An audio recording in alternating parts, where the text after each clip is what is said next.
last of the meeting. My background is blurred, so you can see what it does. President Carpenter, So we we're are Joan. on air. Okay. Thank you. It is 9:30. The regular open meeting of the Board of Directors of the Golden Rain Foundation of Laguna Woods of California Nonprofit Mutual Benefit Corporation.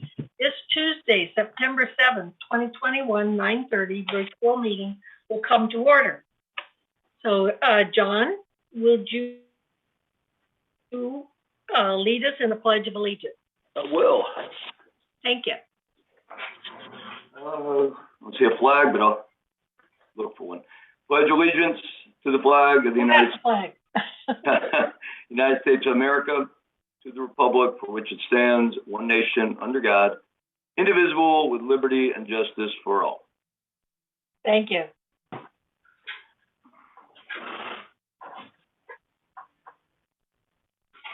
The next item is business. Okay, let's acknowledge the media. Thank you.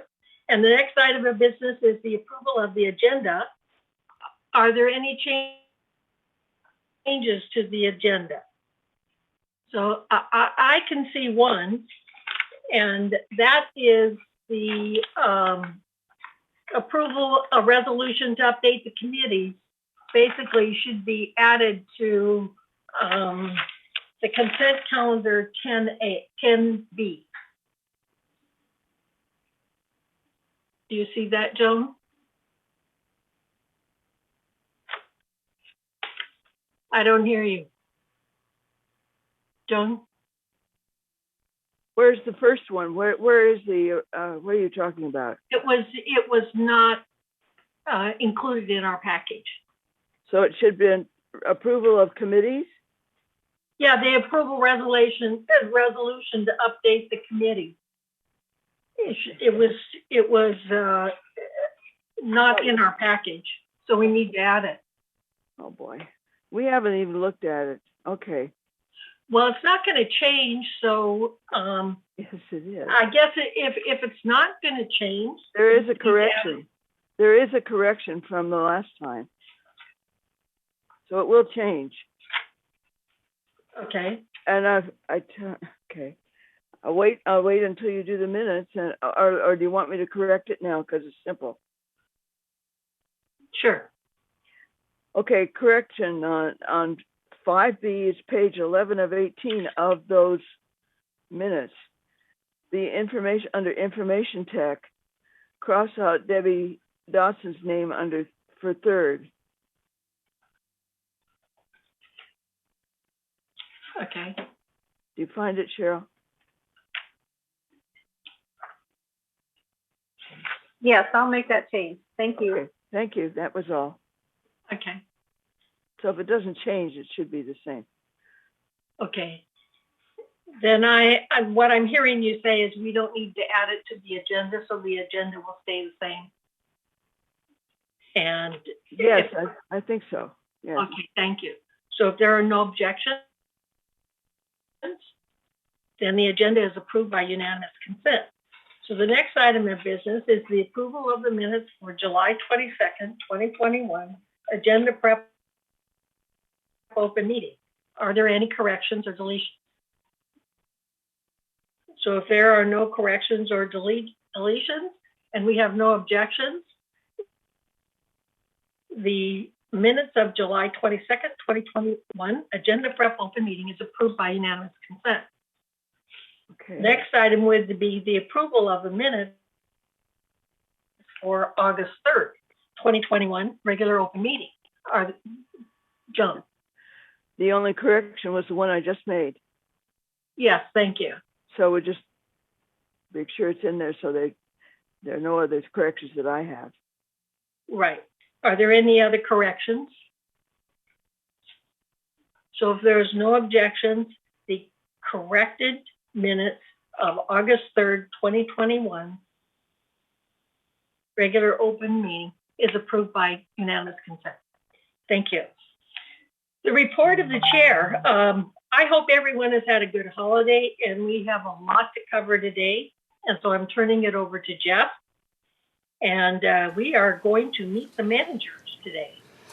We are. Thank you. Jeff, will you proceed? Thank you, President Carpenter, and to the board. Good morning. I just had a quick update on COVID numbers I wanted to provide the board. Just real briefly, there were reported yesterday 414 positive cases. Laguna Woods, which is the whole community of Laguna Woods, which we're a part of, is now up to 488 cases. That's an increase of 40 cases in the last month. So I wanted people to be aware that that Delta variant is out there and is impacting hospitalizations, which is one of the biggest impacts that we see in Orange County that has an impact on our residents, is at 500 cases of hospitalizations in Orange County with 138 in ICU. So that is up, as I indicated before. So these are the highest numbers we've seen since February of earlier in the year. And also, unfortunately, 14 people passed away in Orange County this over the last day, reporting day. And that included 12 people who live in normal housing, and 1 in skilled nursing and 1 in an assisted living facility. Our actually interesting thing is they do go and make adjustments, and they reported last week we had 53 fatalities in Laguna Woods. It got reverted down to 51 fatalities. So again, they go back and they do correct these things. So that's actually good that our numbers staying low with regards to fatalities. But the issuance of COVID numbers and the amount of hospitalizations, I just want people to be aware of that. As everybody knows, with regards to our employees here, we are all masked up and will continue to be masked up until we see a change in the number of cases that are occurring in Orange County and the surrounding areas, and or getting new direction from Orange County or the state of California, which have not issued any new directives or indications in the last several months, since July 15 when they reopened. And with regards to that, I just wanted to mention, obviously, today is the day in which the board is reviewing the final, taking final action with your agenda item with regards to approval of the budget. I just want to thank the board for the very, very lengthy process in which you participated a great deal and gave us a great amount of input. Back to the VMS staff, I want to take time to thank Steve and Jose in particular and his staff for putting together the budget this year and what that meant to us. We obviously did several additional meetings this year, which I think were very productive for GRF to see all of our departments and the department reviews in particular. So we'll continue, obviously, to do that next year in the budgetary process. And so I appreciate, again, the board's action on that. And I'm going to turn over to Siobhan, and she'll introduce the video as well as some other things she has. Thank you, Jeff. Honorable President, members of the board, it is our privilege this morning to introduce the board and our residents to our new Director of Maintenance and Construction, as well as other key managers in the Maintenance and Construction Department. Without further ado, I'm going to ask Grant to start the video to introduce you to these key members of our team.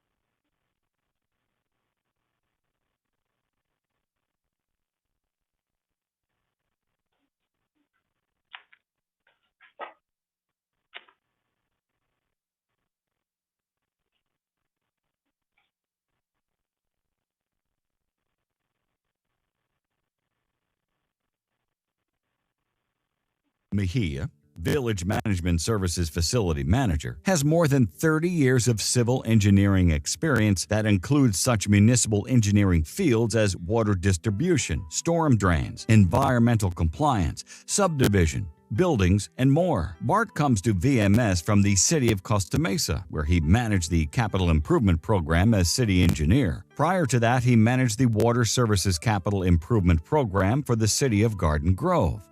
His skill set includes short and long-range planning, capital improvement programming, project development to delivery, project and personnel management, grant writing, budget preparation, and more.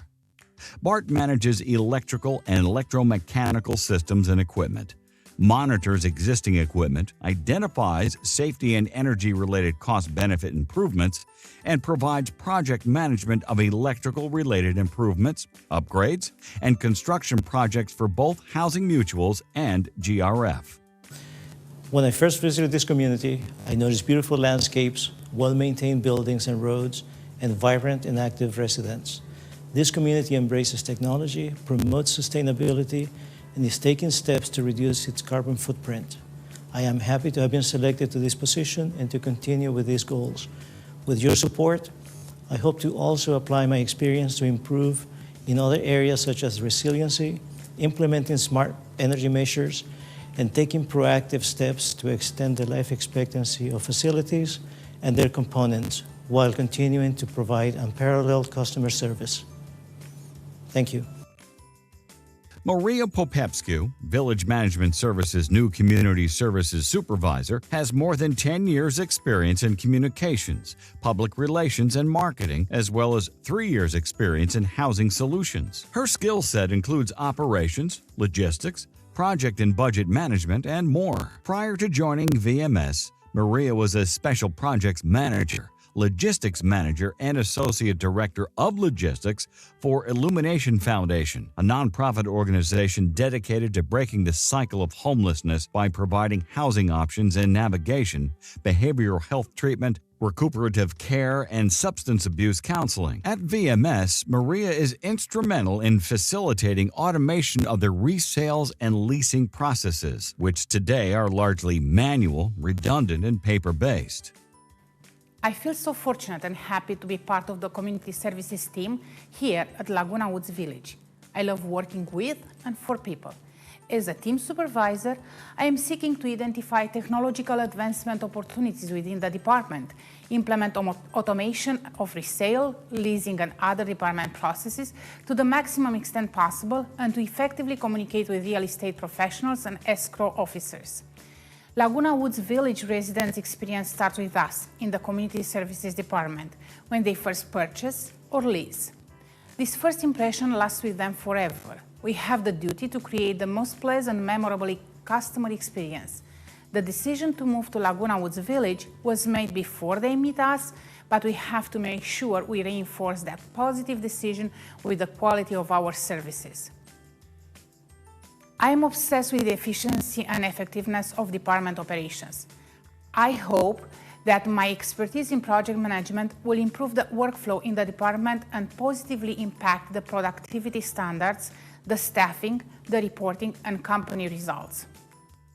Manuel Gomez, Village Management Services' new Director of the Maintenance and Construction Department, has more than 30 years' experience in serving municipal public works departments. As the Maintenance and Transportation Manager for the City of Santa Ana, Manuel provided oversight of the maintenance, development services, and transportation functions of the Public Works Agency. As a Senior Project Manager for Interwest Consulting, he served as Interim Public Works Director for the cities of Laguna Beach and San Clemente. As Director of Public Works for the City of Irvine, Manuel provided leadership and policy direction for the development, construction, and maintenance of various public works infrastructure projects and programs, and was responsible for an annual operating budget of $65 million and a capital improvement program of more than $450 million.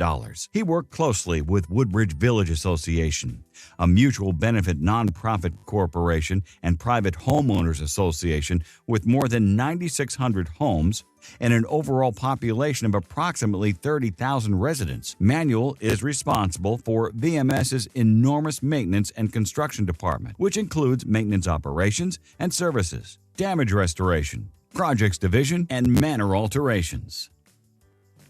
Hi, I'm Manuel Gomez.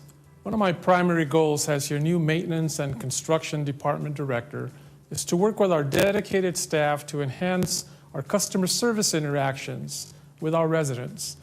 We understand the importance of keeping your facilities and your home in the best condition possible for you to enjoy. I look forward to working with the boards and serving the residents of Laguna Woods Village. Thank you. Koshita, Village Management Services' new maintenance operations manager, has 17 years of experience applying extensive planning and problem-solving skills to enhance business processes and day-to-day activities. His skill set includes project and construction management, budget oversight, associate development, multifamily operations, capital improvement, and commercial management.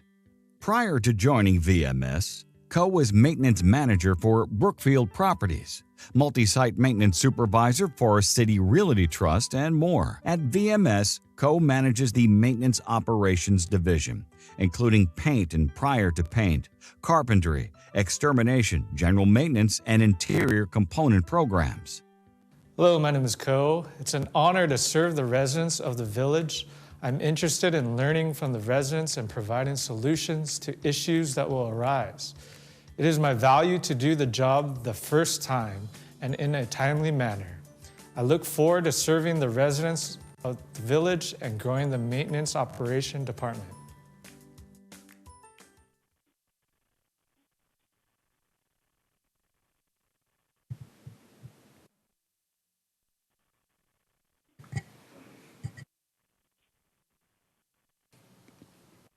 That concludes the video. Okay, thank you. Siobhan, do you have anything further to say? No, thank you. All right, thank you. I was very pleased at seeing the quality of people that are being hired.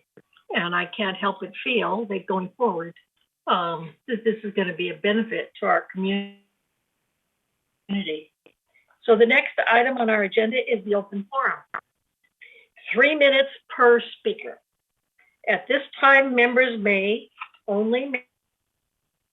address the board of directors regarding items not on the agenda and with the jurisdiction of the board of directors. The board reserves the right to limit the total amount of time allotted for the open forum for 30 minutes.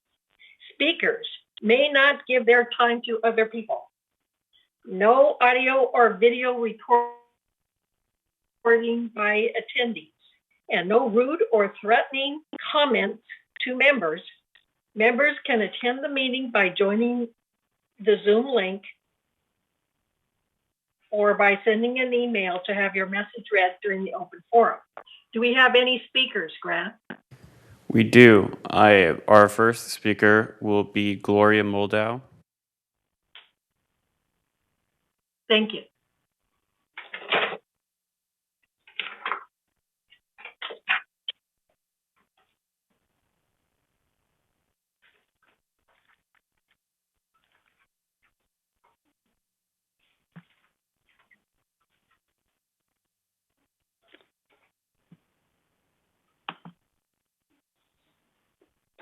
Grant, may I begin anytime? Yes. Oh, okay. Gloria Moldow, 3503A, Bahia Blanca. Just want to say that I watched Director Dotson's really impressive presentation about charging stations at last month's GRF meeting. But we all know that reliable data may be difficult to obtain in this community. And then when you combine that with anecdotal evidence, you're looking for trouble. And once you extrapolate from incorrect numbers, you can go down the wrong direction. So I must argue today with Director Dotson's conclusions and say that they're off base. And I think GRF should jump at the opportunity that SCE is offering us to partner with charging stations.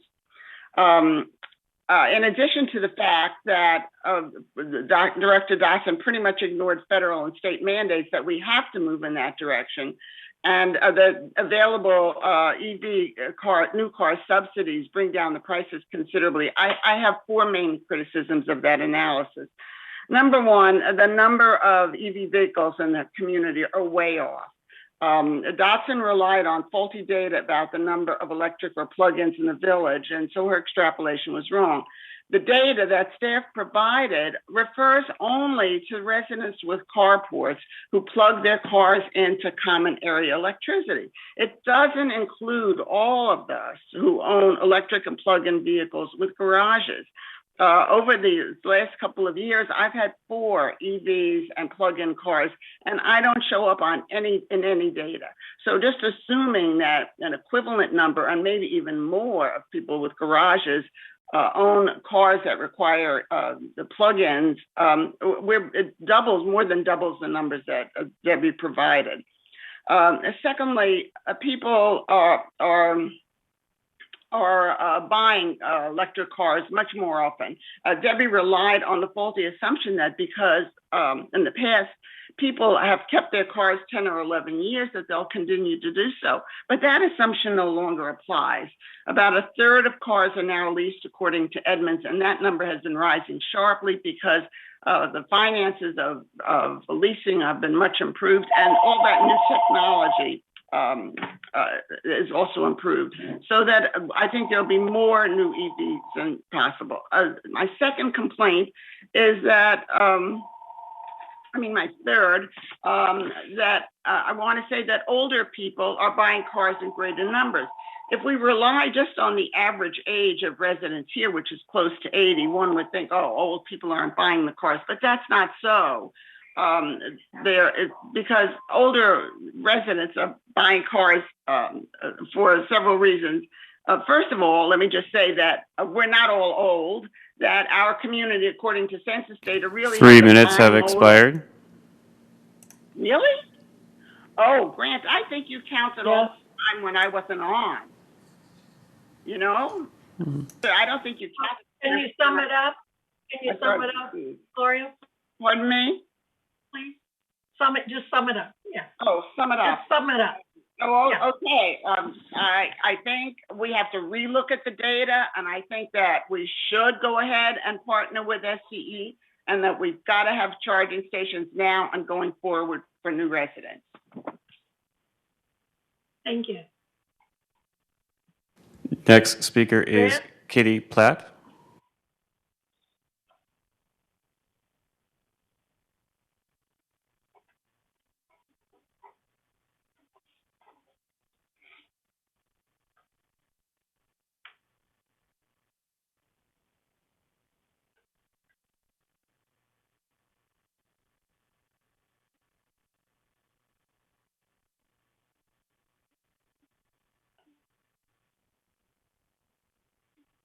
Okay, I'm starting. I hope my timer's starting now because this is the first time anyone can hear me. Is that correct? That's correct. You may begin. Okay, so my name. Start when you start. Okay, so I'm talking now. Can you hear me? Somebody just nod their head yes, if you can. Okay, great. Kitty Platt, 3249B. I'm a resident member and a realtor who represents buyers and sellers in Laguna Woods Village. And I'm constantly meeting new people who are looking here for homes to buy. So property values, amenities, and services are extremely important to them and to us as current residents. Many of them either have electric cars or are planning to buy electric cars when they replace their current gas-powered cars. So they ask about charging stations at home, how many, how quickly they can charge their cars, and how close they are. California has set a goal of 100% zero emission energy sources for the state's electricity by 2045. In 2020, an executive order was signed that amounts to the most aggressive clean car policy in the United States. Although it bans the sale of new gas cars and trucks after the 15-year deadline, it will still allow those vehicles to be owned and sold in used car markets. California would be the first state in the country with such a ban, joining at least 15 countries, including France and Germany, that have made similar pledges to phase out gas-powered cars. Since car manufacturers are well aware of this trend, and they are tending to move toward electric and producing more models and are selling them very quickly. To think that Laguna Woods Village residents won't need convenient higher voltage charging stations doesn't make common sense. especially when Southern California Edison's is giving incentives to install them. So as an example, both my husband and I live in Laguna Woods Village and drive chargeable electric cars. Since we have one carport with one 110-volt outlet, it's difficult to charge both cars adequately and quickly. Two of my neighbors and I also share that one carport outlet. One currently has an electric golf cart and is thinking of purchasing an electric car. If that were to happen, already there are 3 things using it. And if that were to happen, that would make 4 vehicles charging on one outlet that doesn't even completely charge one car when plugged in overnight.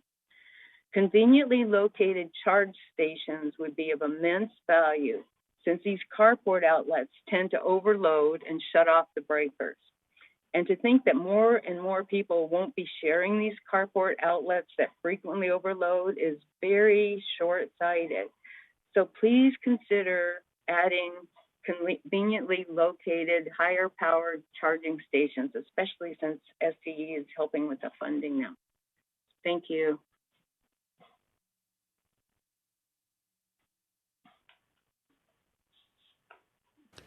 All right. Do we have another we speaker? do have somebody who's requesting to speak. However, the name states golfer. If you would please state your first, last name, and manor number, please.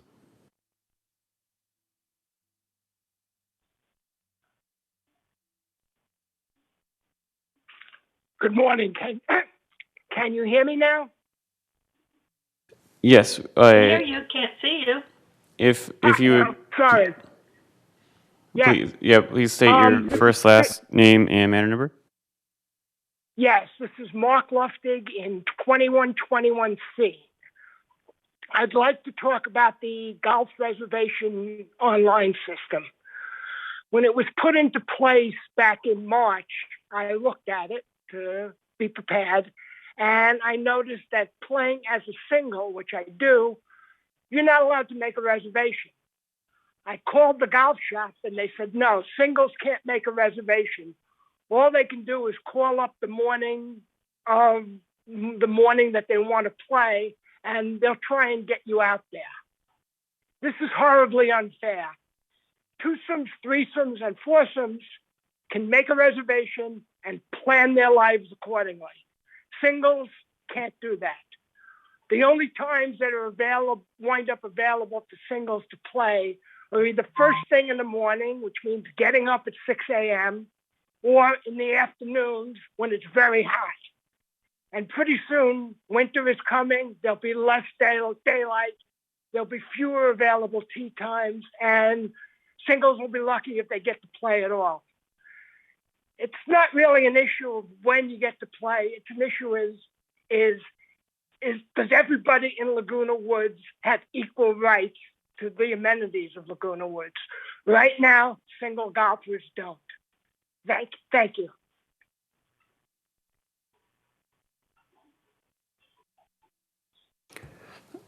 Eileen, do we have any email comments?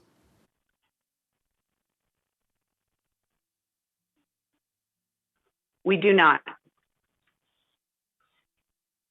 That concludes our open forum speakers. Okay, thank you. Are there any responses from the directors to the open forum speakers? Me? First, Debbie, okay. I'd like to thank Mrs. Moldau and Ms. Platt for their comments on electric vehicles. If you did watch my presentation, you saw that I mentioned several times that we had not made any decisions regarding EV charging in the community, that these were simply opinions based on research that was done by both myself and 3 of my master's degree grad students that are in engineering at National University. We did do a lot of research over a 3-month period. We used VMS's permits, which again, as Mrs. Moldau mentioned, they do not include garages because those people are free to purchase their own EV chargers if you have a garage, which would not have any effect on our community. And I also did say that even if I did mention doubling the numbers, so that even if the numbers were not what they might be for, based on the changes that have been more recent, that even doubling the numbers, we gave a perspective of that. So it's not that we've made any decisions on EV charging that we don't think that it's irrelevant. We do think it's very relevant. It's just a matter of what can we purchase, what can we sustain, and how many do we really need? And that has not been determined yet. So I just wanted to make that clear, but I do appreciate their input. And again, I said at the very beginning of my presentation on the EV that this was an opinion, not facts based on what my people put together. But again, they're all subject to interpretation. So that's all I wanted to say. Thank you. Thank you. Okay, Egon? Yeah, I just double up on what Debbie says about looking to see when the need arises and how it arises. We've been given some interesting ideas by Carl of United, and we will look at those also. But primarily, we will look at when the need arises and how the SCE program fits in. Even though it sounds like we're getting a lot of stuff for free, we are not necessarily getting that stuff for free. So we will look at the program and we'll monitor what the current usage is, as we have 7 charging stations behind the community center. And we'll see as those go along. Right now, the usage, we have not gotten the charge point numbers, but back of the envelope tells me maybe 10% usage right now. Thank you. Thank you. Okay. Are there any other comments? So, Brian, did you want to talk about one of the items that she was speaking to as far as the golf? Yeah. Yes. Good morning. Thank you, Madam President. So I can give an update in regards to the golf singles question that the gentleman had. So at this time, we're still experiencing a very high volume of golfers. And the reason we were not allowing singles at this time is just to make sure that we maximize the amount of golfers that we get out on the golf course. This is something that is under review and will continue to be under review. So once we identify a trend that the tee time reservations are kind of dropping off a little bit and people are doing different activities, then we will certainly reintroduce that where singles can make a golf tee time reservation as well. Okay, thank you.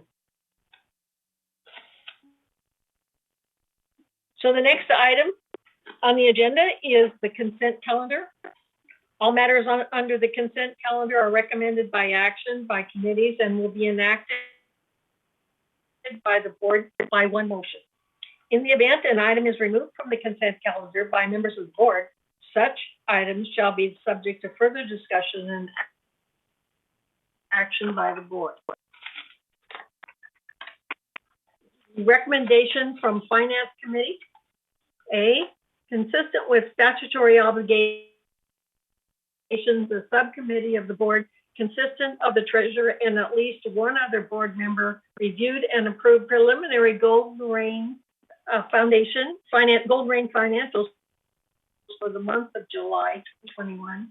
By this vote, ratify that such review be confirmed in this month's board member open session meeting minutes. Are there any objections?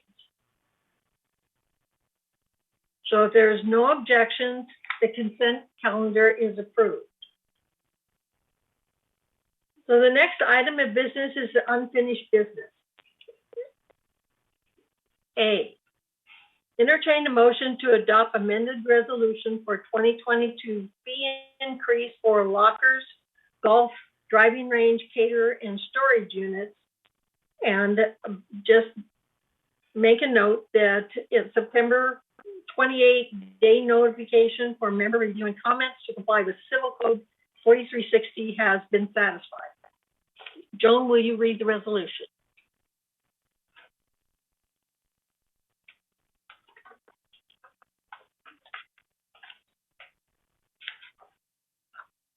We can't hear you.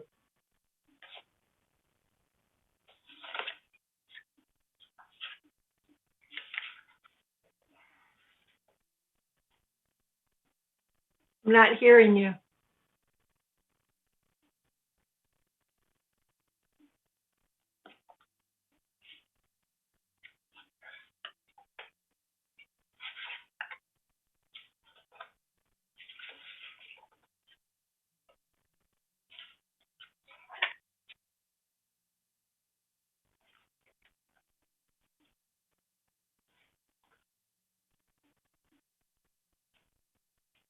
Grant, can you help her a little bit?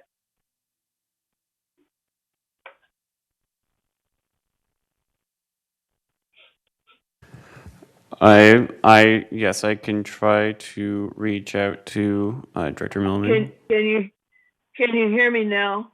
Yeah. Okay, I just had to switch speakers. All right, I'd like to read just the changes. This is Resolution 90-21 XX, Golf Fees Pricing Policy. Proposed 2022 golf driving range fees. Golf driving range quarter bucket of balls from $1 now is proposed $2.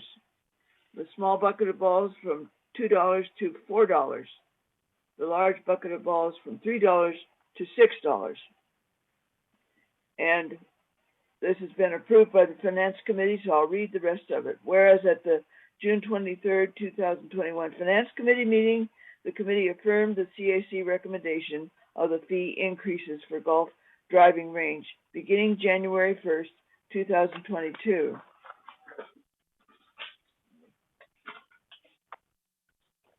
And now, therefore, be it resolved, and this should be September 7th, 2024, the Board of Directors of this corporation hereby approves of the fee increases for golf driving range beginning January 1st, 2022, and resolve further that this resolution shall be effective January 1st, 2022, and Resolution 90-18-03 adopted January 2nd, 2018 is hereby superseded and canceled, and fees updated according to this resolution. And further resolve further that the officers and agents of this corporation are hereby authorized on behalf of the corporation to carry out this resolution. I move we accept this resolution to increase the golf fees in 2022, January 1st, 2022. Are there any questions? We need a Any second. discussion? We need a second. Debbie seconds it. Okay.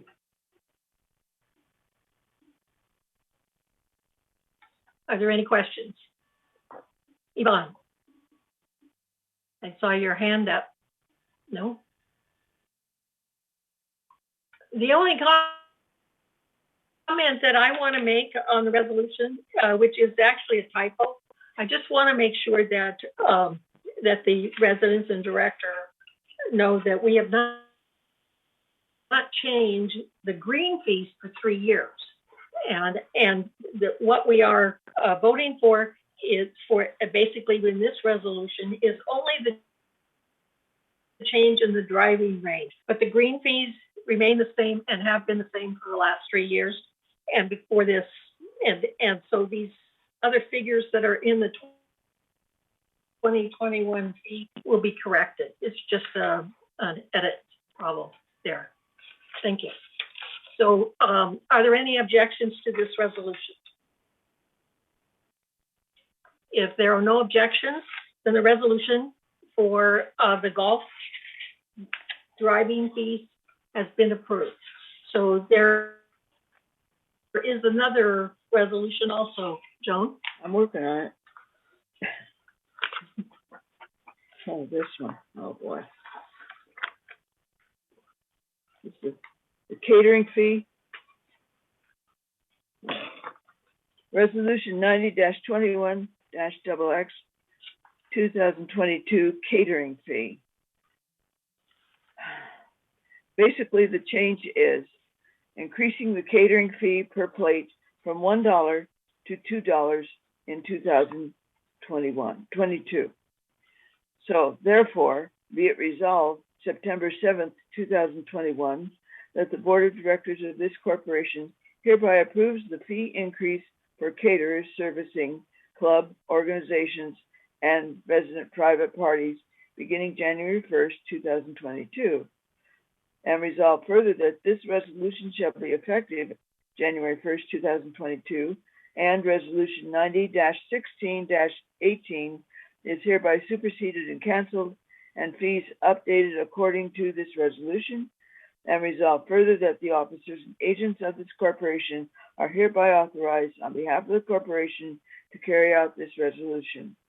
I move we accept this resolution to increase the catering fee by $1 in 2022. Do I hear a Second? second? Who was that? Debbie? Yvonne, I second it. Thank you. Okay. thank you. Is there any discussion? And Egon? Yeah, when I first saw this fee, I was kind of surprised that we're being charged a fee to eat a plate of food in the village. All of the other things that we rent out, for example, the lockers, we provide a service, or we provide a venue that's being used. The same thing with the buckets of balls, we provide something. With the larger locker areas that work on the dogs or storage spaces, we provide something. But with the people dining, we don't provide anything. They already rent the room, just like everybody else does. And so this is a straight pass-through fee on their activity. We don't tax dancing. We don't have people pay a fee just to play golf. They pay the golf fee for the land, but not for the right to golf. This is the same thing for all of these clubs that have lunches or dinners. Is they already pay the fee for the room, so why should they pay the fee to eat? This is, and now you call it the caterer's fee, but this is straight pass through to the diner eating the food. I've already seen that at the clubs where I'm participating. Thank you. Okay, so Brian? Yeah, I can certainly respond to that. So we do provide some certain services, such as the plates, utensils, cups, drinking cups, and so forth, when they do have an event at the facility. So this fee helps offset, because plates break, things disappear, they have to be replaced. We also do the washing of the dishes, and that is also obviously takes water and detergent, and also staff to clean them up and put them back. So that there is a certain level of service that we do provide. Okay, Joan, did you have a remark? No?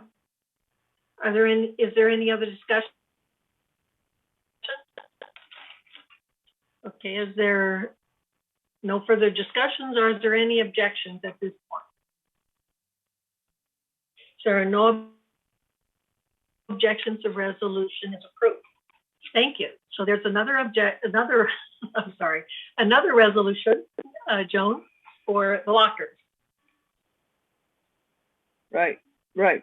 Resolution 90-21-XX 2022 storage area fees. I'm just going to read the fees. These lockers were not charged for before, and now proposed 2022 storage area fees. For the small lockers, 12 by 24 by 20 inches and up, $25 is proposed. For the medium-sized lockers, 30 inches by 24 by 30 inches and up, $50 is proposed. And for the large storage areas, 5 feet by 5 feet and up, $100 is proposed per year. Whereas the Finance Committee has also affirmed the recommendation. So now therefore be it resolved September 7th, 2021, that the Board of Directors of this corporation hereby approves of the fee increases for the club storage areas beginning January 1st, 2022. Resolved further that the officers and agents of this corporation are hereby authorized on behalf of the corporation to carry out this resolution. I move that we approve the 2022 storage area fees. Is there a second? Yeah. Debbie seconded it. Is there any discussion? No discussion? Are there any objections? So if there are no objections, the resolution is approved by unanimous consent. Thank you. The next item of business is to approve Restaurant 19, MBT Restaurant Ventures. Yes? Are you on 11A? Is that where we are? Sorry. No, we're on, oh, I'm sorry. I went straight to the new. Yeah, we're on 11B. Business, didn't I? Yep. Okay. And I apologize for that. So let's go back to unfinished business.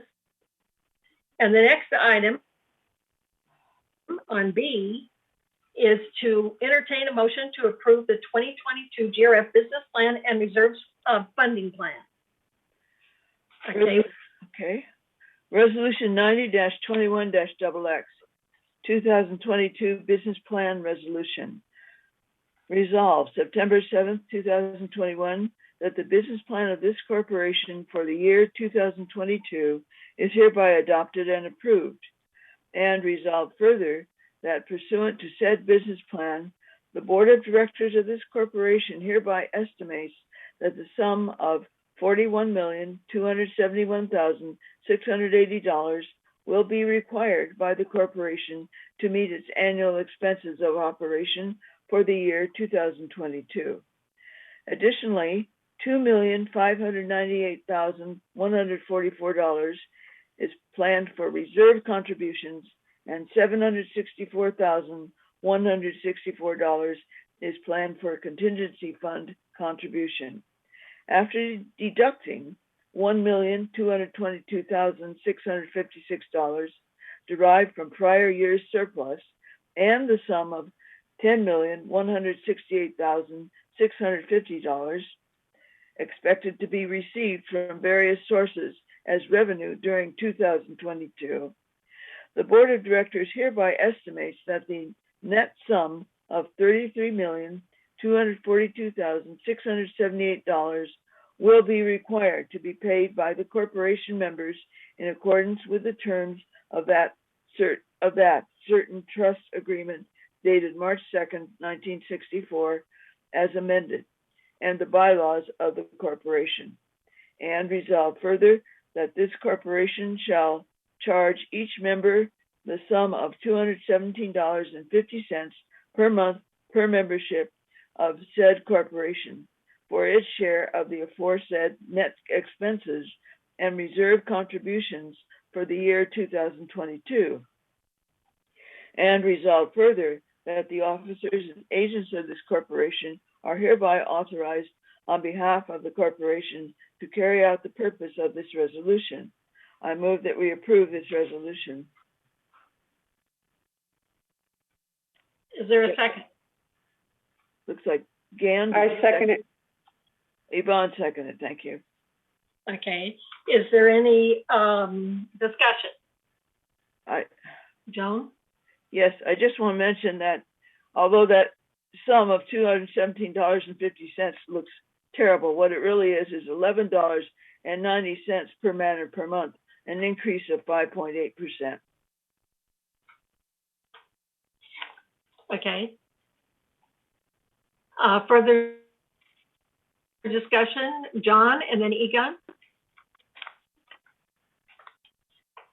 Thank you. I just want to say there won't be enough time to cover everything I'd like to cover in comments about the budget, but I strongly, as I possibly can, oppose our approval of this budget.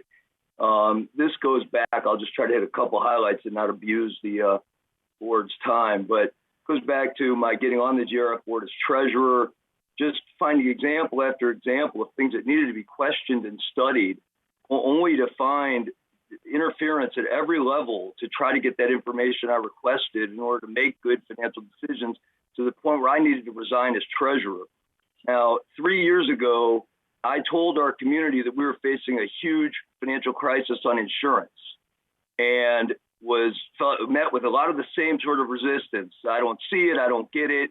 Staff didn't want to move forward. I had Farmers Insurance sitting in our office with an opportunity to solve that crisis, and they were turned away without the chance to even consider it. Why that's relevant is I want our community to know that I feel we're in that exact position right now for our entire operations, budget, and financial position. And a good specific example you can take away today and decide for yourself, whether a board member or a community member, is we all know we have huge capital investment needs to update our clubhouses, perhaps improve or even create new facilities that would serve us for decades to come in future generations. And what do we find on our current budget? We're reducing the reserve contribution, yet we're raising operations by a significant margin, some $14 a month. And the answer when asked about why we're doing that, well, we're actually raising the trust facility fee to offset the decrease in our reserve funding. Well, that's not helping fund future clubhouses. What that's doing is keeping resident assessments slightly lower while we raise operational fees. We haven't studied operations up, down, and sideways to see where there might be cost-effective savings. So there's just example after example finalized by a memo today from yet another board member who I highly respect, board member Garthoffner, who's questioning a tax liability that was presented in our budget meetings this year for the first time of some $600,000 based on a sale that was made, a dropping of a contract that was made in our cable operations. And what I want him and our community to know is he was recommending we don't rehire our auditors. That's not our auditor's responsibility to present that. That is our staff's responsibility to identify those tax liabilities, present them to the board, and have that evaluated to determine if that's a good move for us. We found out as a board that that tax was paid after it was paid. So there's just example after example of it may be fully trustworthy. We have great people on our boards. They have the best of intentions. We have an excellent staff. They extremely diligent and work hard. The system operates where we overlook a lot of inefficiencies and waste that I've proven in document after document. Point of order, Madam Chair. Point of order. Is this 3 minutes up? It's not. We get the point, John. You're opposed to it. Joan, you may believe that. I would like to finish my comments, please. You have 3 minutes. You have 1 minute left.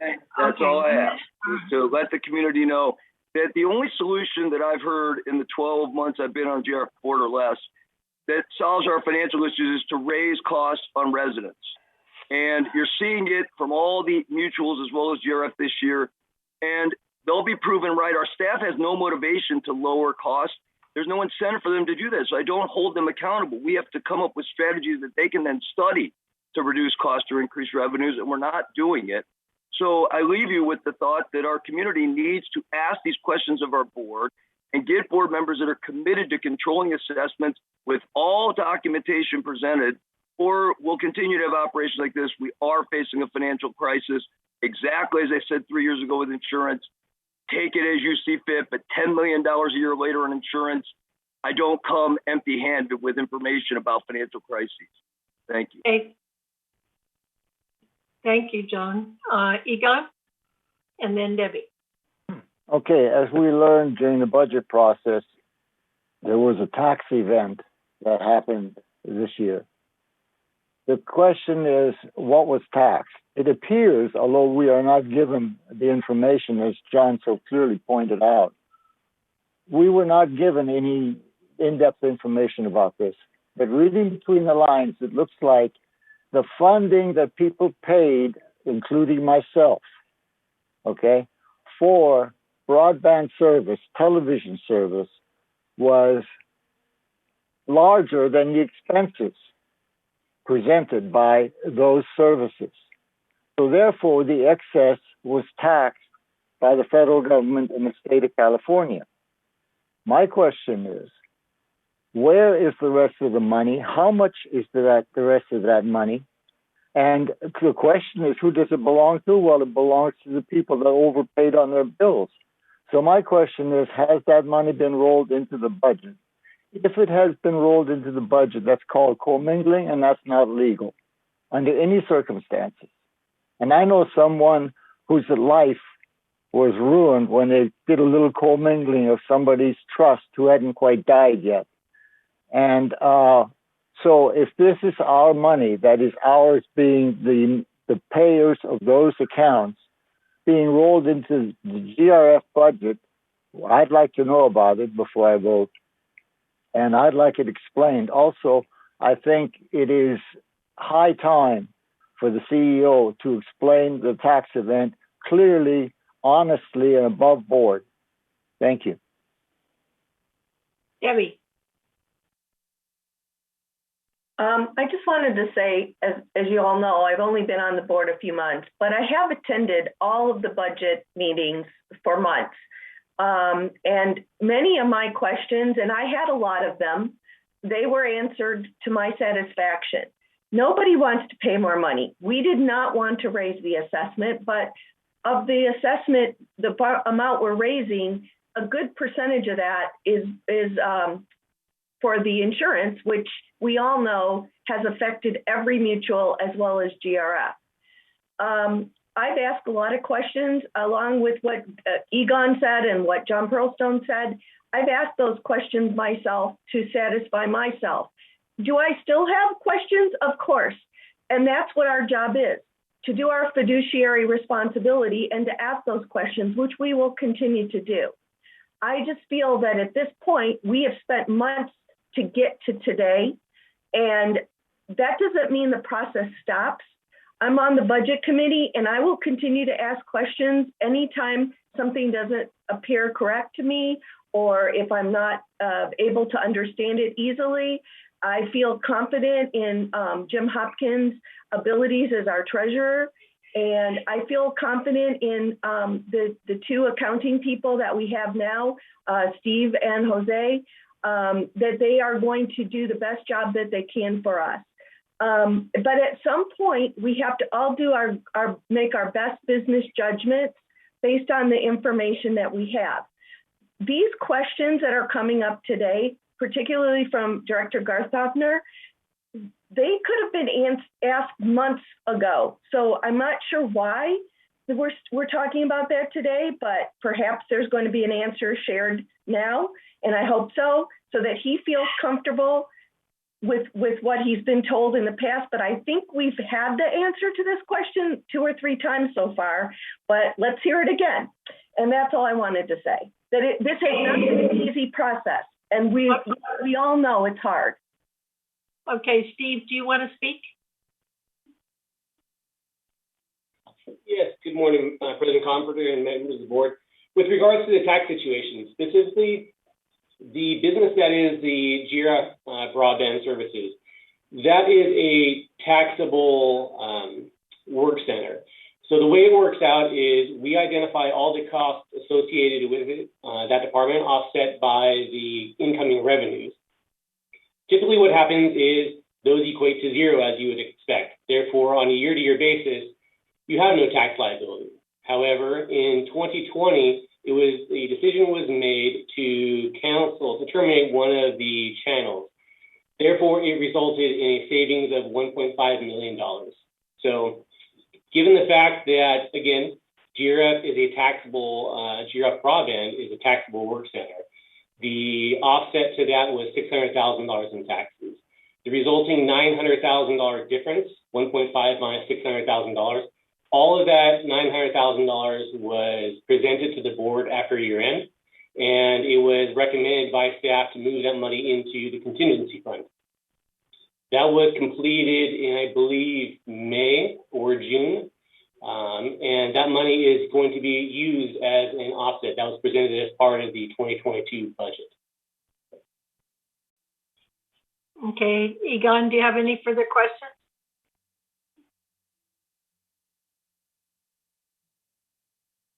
Can't hear you. At the last MNC meeting, meeting and communications meeting, Mr. Ortiz presented a case where Showtime has increased their fees for this coming year, and that amounts to $1.58 per viewer.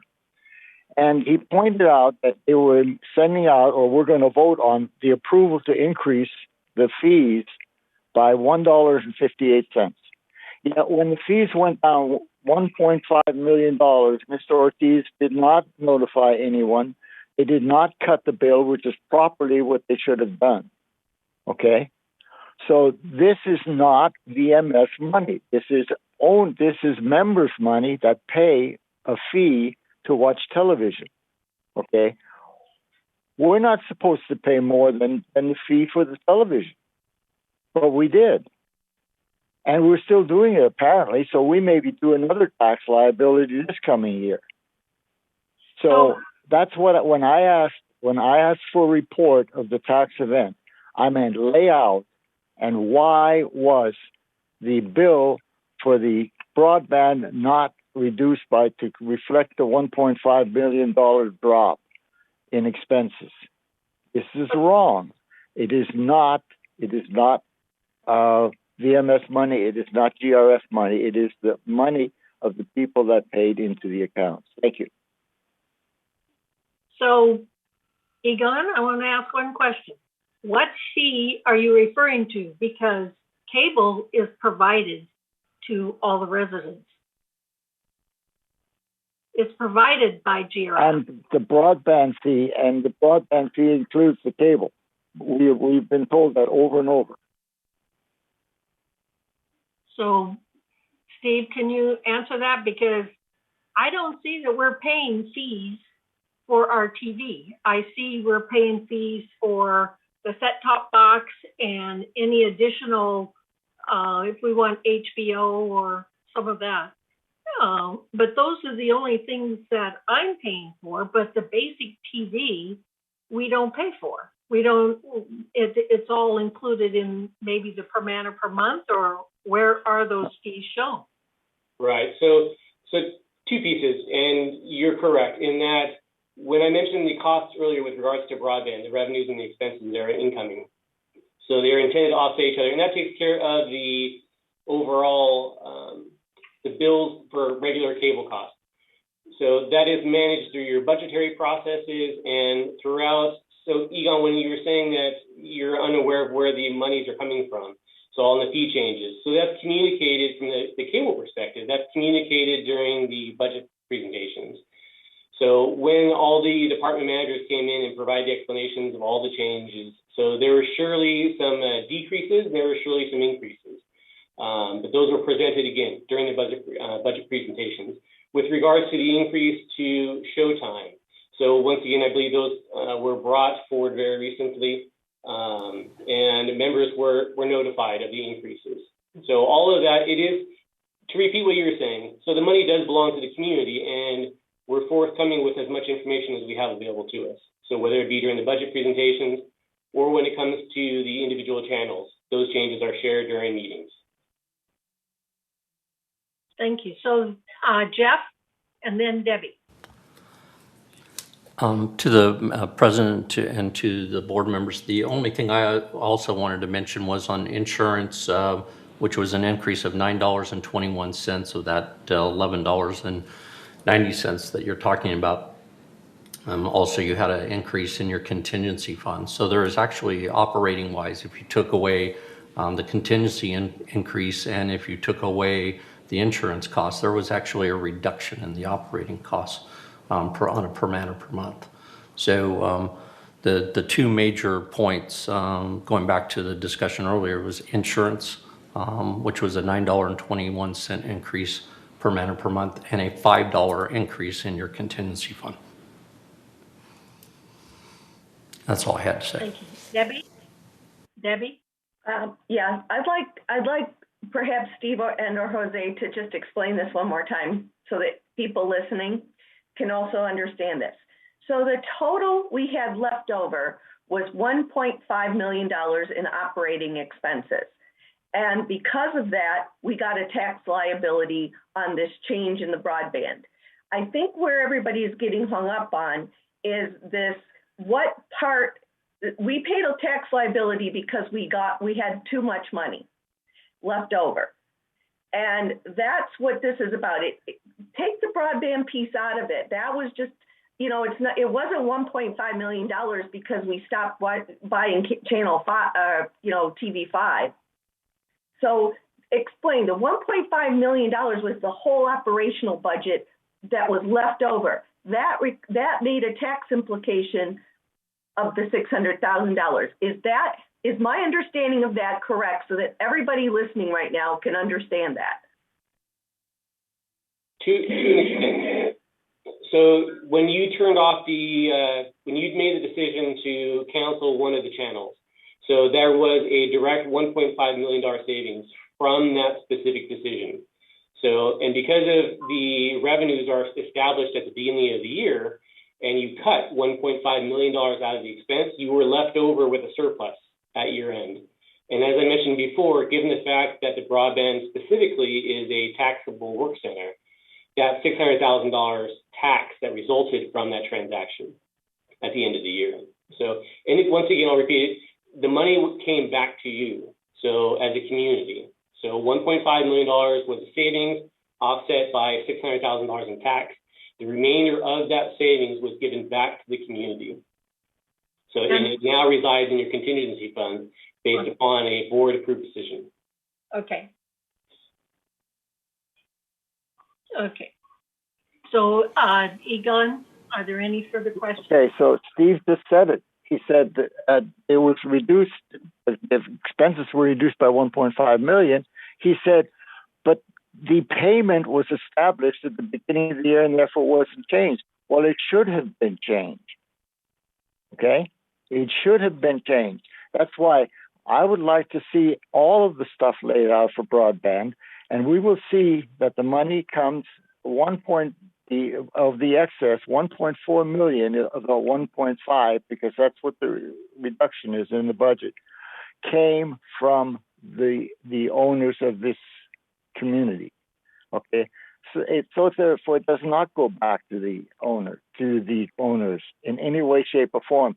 And had the payments been reduced in January, when management realized that the reduction of costs to Channel 5 had disappeared, they should have reduced the contribution that people made. That's where the 1.5 million comes from. And that is what you keep denying. I mean, we do not, none of the assessments that we put in are taxable when it's assessment money. Okay? So if the broadband money came from advertising, so be it. That's fine.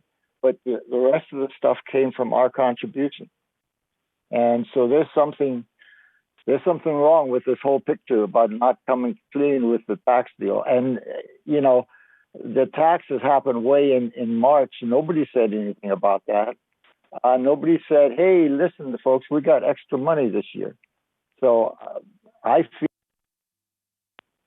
feel that this is money that is being paid for or paid into an account by the owners, and it should be returned to the owners when it was found to be in excess, because the owners no longer had access to Channel 5.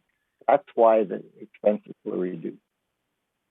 Okay. President Carpenter, we also have comments from the audience as well. I am Teresa Frost and Richard Rader. Well, first, can we talk? Thank you. So, Eileen, would you like to speak then? Yeah, there's just a couple of things that I want to point out just to clarify. First of all, when Director, Garth Hopper brought up Showtime, we're mixing apples and oranges. The only people that pay for Showtime are the people. There are about 340 some people in the village that subscribe to Showtime. So that's their choice, just like other people subscribe to some other paid channels. That's a direct payment that you pay.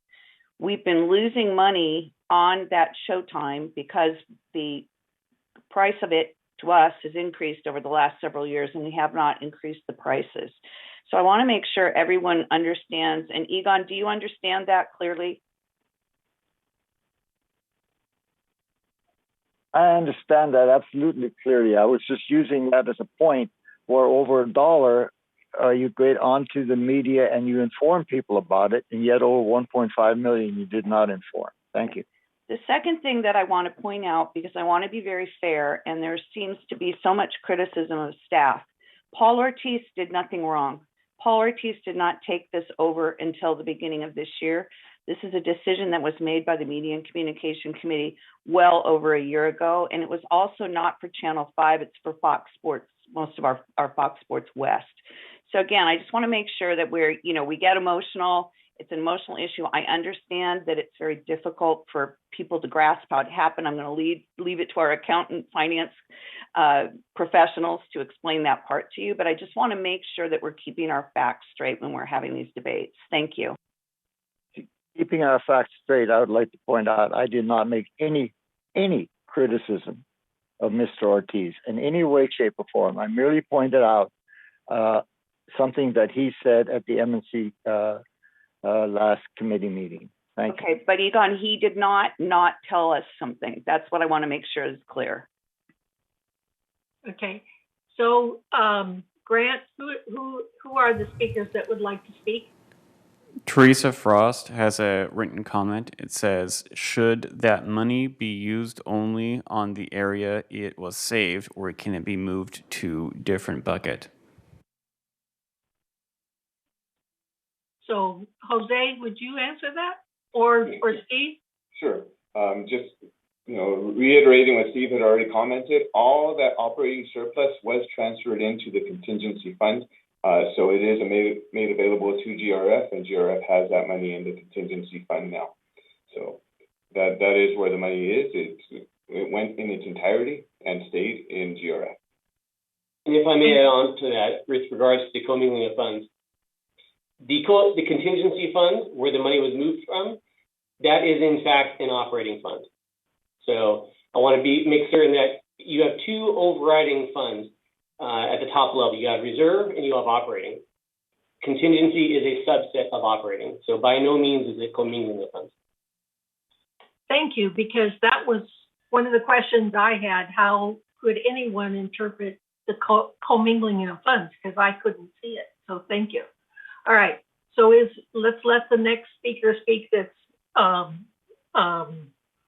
Grant. The next speaker is Richard Rader.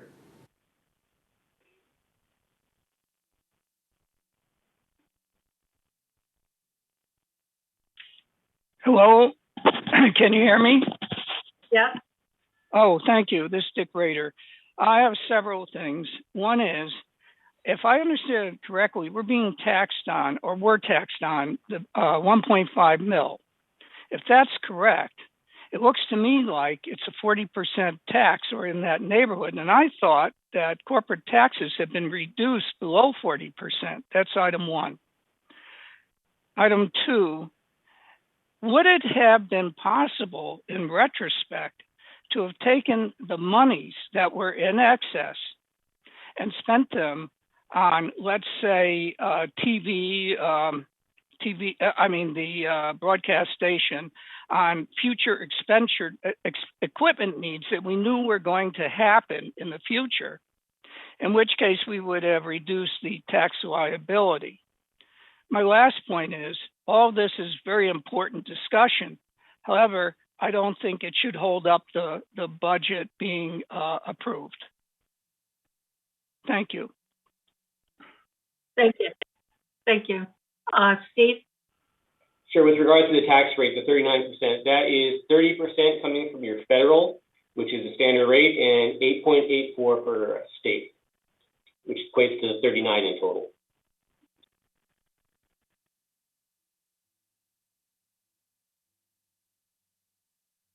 Okay, thank you. Is there any further discussion? Okay, Egon? I have one final question. Could we please, I noticed Jim is shaking his head from time to time. Could we please have an accounting of this? Let's get the income tax form that we paid for. We paid to have the taxes written up. We would like to get that information. We would like to see what the income stream is to the fund that was taxed, so that we can clearly see where it's coming from. Yeah, if I'm wrong about this, I have no problem backing off.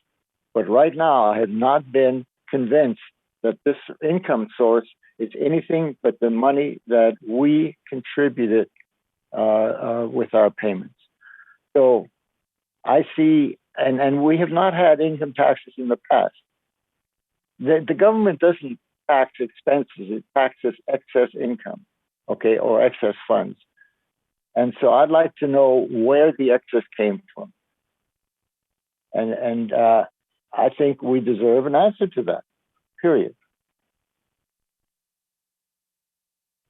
Okay, my thinking is I would love to just have Steve and Jose meet with Egon and basically go over it line by line, so that there's a better understanding. But I really don't want to hold up the budget approval. Staff has extensively, been very transparent. We have gone through committees. We have gone through many meetings, and we came to the conclusion that we feel that this budget is reasonable based on all the information we were given. We were also given an opportunity to question every single item that was on the budget. And this was what I asked for in this budget process, so that we would have the whole board, all the boards would have a better understanding of what we are approving. And I just can't help but feel that there are just a few items that that there are still questions. That's obvious. But I would like, Steve and know him, just exactly what he's talking about. Okay, so John was next, and Jim, and then I would really like to take a vote. I need to get after that. John? Thank you, Bunny. I want to clarify where I stand on the cable tax issue and not dig any deeper into those numbers that Egon's asking about. My concern was it was a symptom of a much bigger problem, and that there was a presentation of a $1.5 million savings to our board saying this is what it will impact our budget. And assessments were based on a $1.5 million savings without any awareness that there was going to be $600,000 taxed on that. It should be the responsibility of our staff working with our accountants to identify any tax ramifications when these things are presented. That seems crystal clear in any financial operation. You want to always assess tax implications. Those were not assessed. Then suddenly we're told there's a $600,000 tax liability. Dick Rader brought up the exact point. There are ways to mitigate, minimize, or eliminate that tax. If we knew about it ahead of time, there could have been a variety of strategies discussed for ways to reduce or eliminate that tax before it ever occurred. So, point being, that's one of 20 areas that I've brought up during the course of the year that could be dug deeper, could lead to savings for our community, and just were never explored. Maybe some of it was oversight, maybe some of it was, interference. It doesn't really matter. I'm just saying we weren't as thorough as we're representing, in my opinion, to the community on this budget. And I just wanted everybody to be clear on that, because, Egon has a different issue, and I respect it, and you can look at it all you want. I'm simply saying we're not being given the financial data we need to fiscally responsibly manage this community. So that is my thank you. Thank you. Jim? Yeah, let me just say, I support an analysis so that Egon can understand how it all works. But we've got several issues here, one of which is timing. One is current year, another is perspective, another is maybe a year and a half or 2 years back. So you've got all these things impacting our per matter per month or operating per matter per month. But with regard to the broadband is I'm going to call it a profit center, but it doesn't make profit. Year before, it is a shared amenity that was estimated to cost us something almost $20 per matter per month because it is shared. And then we had a windfall profit, if you will, because we decided to cut costs. And in the enthusiasm to cut costs, we did not consider at the time the tax implications. That's what happened. So is it some sort of clandestine motivation to commingle funds and all of the mistrust? Doesn't make a lot of sense to me. But let's do the analysis so that everybody understands. But let's do it with an understanding that it starts with trust. And what I hear is we just don't trust. And that's what this is disturbing to me. I don't trust, but I also verify. And I'm comfortable with what has transpired. Very comfortable with what we have. And I look forward to hearing everybody's assessment, including where we're going strategically with our planning, so that we all can understand where we stand today relative to our strategies going towards the future.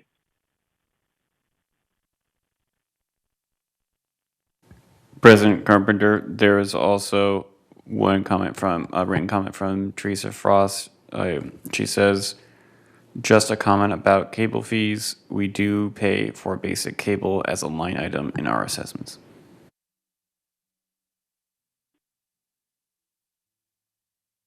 Per matter per month, right. Okay, thank you. Jim, you're done, I'm assuming? You're turned off here? And what I would like to do is, we've had discussion, and I would like to take a vote at this point in time. So all those who approve the GRF 2022 business plan and reserve funding plan, please raise your hand. Okay, so there's one, two, I don't see any hands. Okay, so I see one. Grant, can you count them? I think it's important. Use your hands from below. Sure. So from what I see Director Milliman, Director Mukpadia, Director Hopkins, Director Tibbetts, Director Horton, and Director Dotson. And myself. And yes, and President Carpenter. 7. Okay, how many is that then? 7. So 7. how many opposed? Hands down. Okay, hands down. How many opposed? I'm going to abstain since I don't know what the numbers came from, so that's my position. One opposed, Okay. one abstain.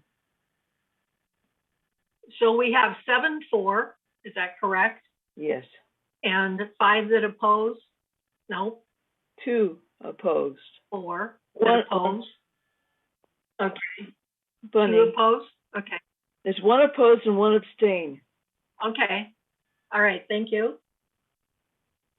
So the motion to approve the 2022 GRF business plan and reserve funding has approved. We'll go on to the next, the 2022 GRF capital plan. Will you read that resolution, Joan? Resolution 90-21-XX. This is 2022 Reserves Funding Plan Resolution. Whereas Civil Code number 5570 requires specific reserve funding disclosure statements for associations, and whereas planned assessments or other contributions for replacement reserves must be projected to ensure balances will be sufficient at the end of each year to meet the association's obligations for repair and or replacement of major components during the next 30 years. Now therefore be it resolved September 7th, 2021, that the board has developed and hereby adopts the replacement reserves 30-year funding plan attached, and the objective of maintaining replacement reserve balances at or above a threshold of $7,500,000 while meeting its obligations to repair and or replace major components, and resolve further that the officers and agents of this corporation are hereby authorized on behalf of the corporation to carry out the purpose of this resolution. I move that we approve the 2022 Reserves Funding Plan Resolution. We have a second. Jim is seconding. Thank you. Is there any discussion? So, John Pearlstone?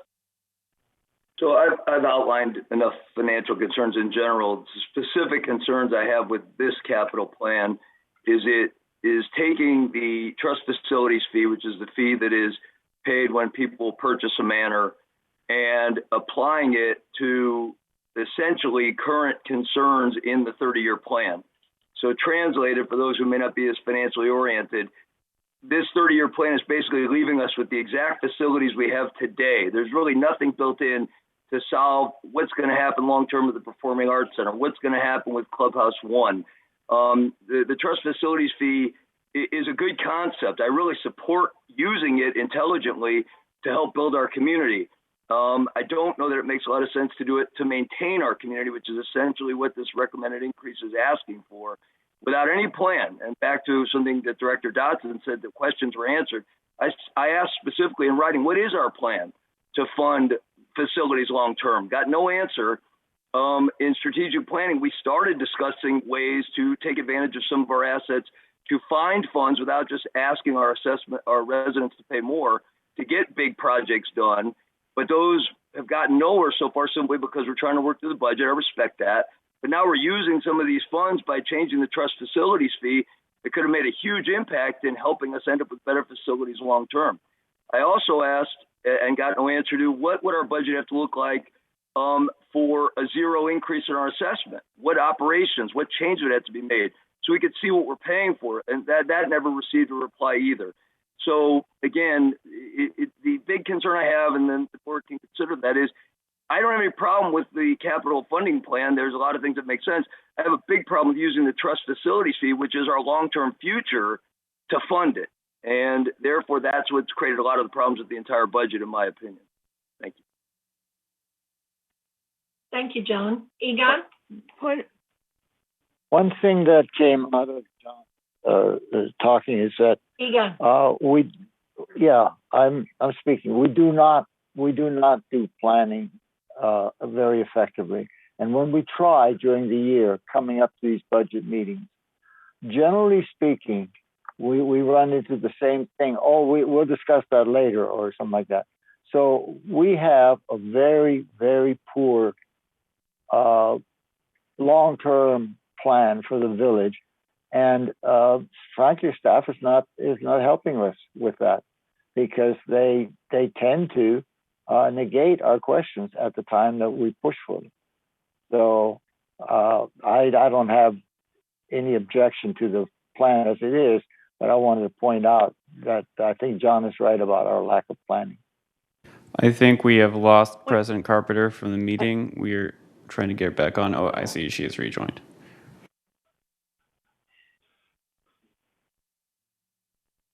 Point of order, Bunny. Point of order, Madam Chair, when you can. I want to be sure we're on the right resolution. We are on 11B 22 reserves funding plan resolution, not the capital plan. It's That's correct, Joan. I know I'm correct, but I'm not sure everybody is. it's called a reserve. Many financial people would call it capital. So Okay, thank you. But the capital reserve's the next one. yeah, capital spending. Okay, thank you. All right, I'll put my hand down.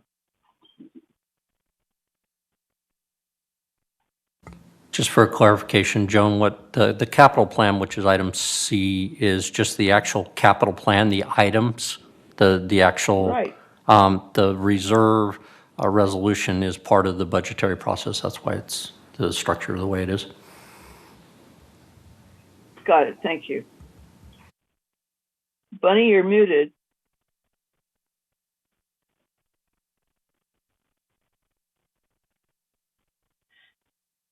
With the board's permission, I'll go ahead now. There we go.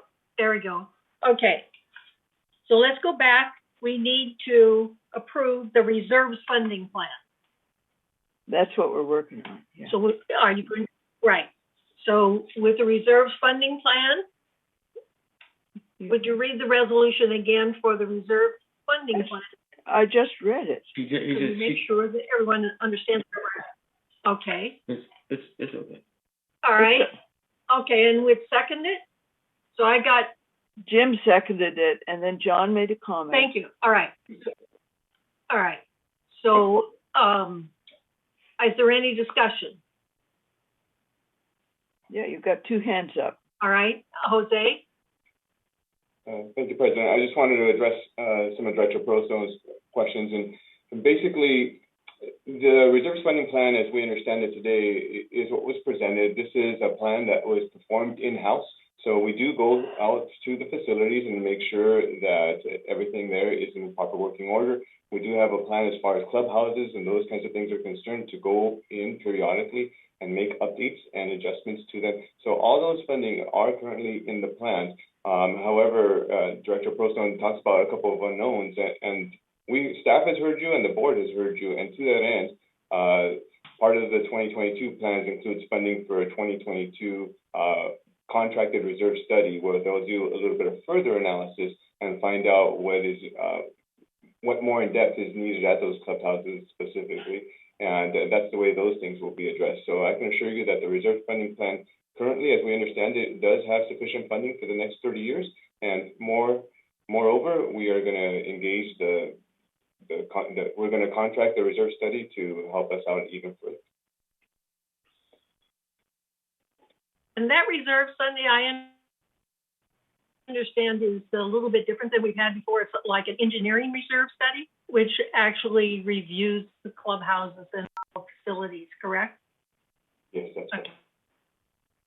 Okay. I just wanted to make sure that was clear. Okay, Jim. Yes, in several meetings, I have explained what the reserve fund, capital funding is about. And also referred to a 5-year and 30-year plan in each one of those meetings. So I'm puzzled as to why why people don't understand that we are trying to project 30 years, and the formulas used to go beyond the first for each year. Actually, if you go into the Green Book, and if you look at the Green Book that will be published, you'll see a very detailed plan of spending. Now, that's based on some formulas that are readily accepted in the financial world, in the HOA world, and that's what we use. To Jose's point, we understand that we are unique, and we also are 60 years old, so we're looking at trying to understand where we are and where we want to go with respect to GRF, with respect to our major buildings, clubhouses, and things of that nature. So we will, in 2022, have someone come in and take a look at and perform a reserve study for us. So we are planning for our future. This is just one step of it. This is 1 year of the spending that we're voting on right now. But yes, we have looked at our reserve fund, its adequacy given the formulas that everybody uses. And so we are comfortable as to where we're going. But what we are not comfortable with is the specific details and what we want to do. We have clubhouse committees that are taking a look at it in detail, what we want them to function as. So it's a working process that we are performing at the moment. As far as the trust facilities fee, we understand that we, among the Laguna Woods Village, are among the lowest of all of the Rossmore. Walnut Creek charges close to $8,000. Seal Beach, depending on what type of manner, can charge up to $10,000. So it is not unusual for it to be used as part of planning for our reserve future. In fact, it should have been, and it always has been. What we've done recently is to smooth it out so that we don't have the jumps in the jumps in our per manor per month. It's been looked at over a 5-year horizon as opposed to 1 year. If you look at previous plans, they had our per manor per month regarding reserves going all over the map. All right, and this year, for the first time, we will smooth it out, so we will have expectations as to what our per manor per month is for the next 30 years, assuming everything goes well. So we are planning for the future, and the strategic planning is a part of what we're doing today. So I don't understand where the concern is. I mean, it starts with where do we want to go? Okay, John? If I can help a little with the concern. In that same presentation where this initially got laid out and was going to solve our problems for the next 30 years, I made the comment that was acknowledged by all in attendance that the proposed budget, green book, and all the financial data was for the community as it exists today. And that means that we will have this exact community that we have right now, aging buildings, exact performing arts center, exact clubhouse one, if we follow the green book. There was another item presented in that same meeting, which I don't know, raises a small concern to me. Perhaps Treasurer Hopkins feels differently about a need for some $40+ million to be raised over the next 30 years, in addition to the green book, to help fund some of the improvements in the clubhouses that were being discussed and considered in prior proposals. And I will say it again, 40 million over a period of whatever number of years, let's say 10 to 30 years. And when asked where we're getting that money, there is no proposals, no answers, no analysis, no anything on how we're going to find that money. And every time in 3 years of being on any board, a discussion like that comes up, it ends up right in our resident assessments. And that's where I'm talking about financial crisis. Sure, I'm on strategic planning with other ideas, but to count on anything like that ever getting approved based on what I'm seeing is concerning, to say the least. So it's all about where we want to go in improving the village. We can maintain it on this current budget, but that means big assessment increases for the exact same services and value we're getting today, which is aging buildings and aging community. I don't think that's where we want to be. So that's my major concern. And now we're using trust facility fees dollars just to hold that. That's not sound financial planning. Okay, Jim? Yeah, I'm not sure how to start with this one, but prior to us looking at a 5-year and 30-year planning for the first time this year, it was simply a mechanical operation of just plug in the numbers. And because we were only looking at 1 year at a time. Not that the calculation didn't go for 30 years, but we looked at 1 year at a time. But with that said, now that we're looking at the entire package, okay, it goes together with what's going on with strategic planning, or what we hope will go on with strategic planning, and our future. The change in the trust facilities fee was an acknowledgement that the way we were projecting would come up short if we had any sort of real changes in our clubhouses. And so it actually recognized the fact that we needed more money given what we were talking about in terms of our future for clubhouses. So I'm not clear as to what is, and I don't want to get into a debate, but I'm not clear as to what was being said regarding us running out of money for reserves, and we're studying that whole issue this coming year. We're studying. We're having someone from the outside saying, what do we want to do? We have clubhouse committees that are geared towards giving us an outline of how we will use our clubhouses in our future. And I would hope that the strategic planning committee would be intimately involved with that or with those committees so that the entire planning of it can result in a vision document that gives us all some comfort that we are considering what we need to do. Thank you. Is there any more discussion? Okay, if there's no more discussion, I would like to vote on the reserves funding plan. All those in favor of the reserves funding plan, please raise your hand, and Grant, will you count it? So we have 1, 2, 3, 4, 5, 6, 7, 8. Is that right? We have 8. Yes. Okay. Any objection? I oppose. Those who did, okay. Thank you. And the motion to approve the 2022 GRF Reserves Funding Plan is approved. Thank you.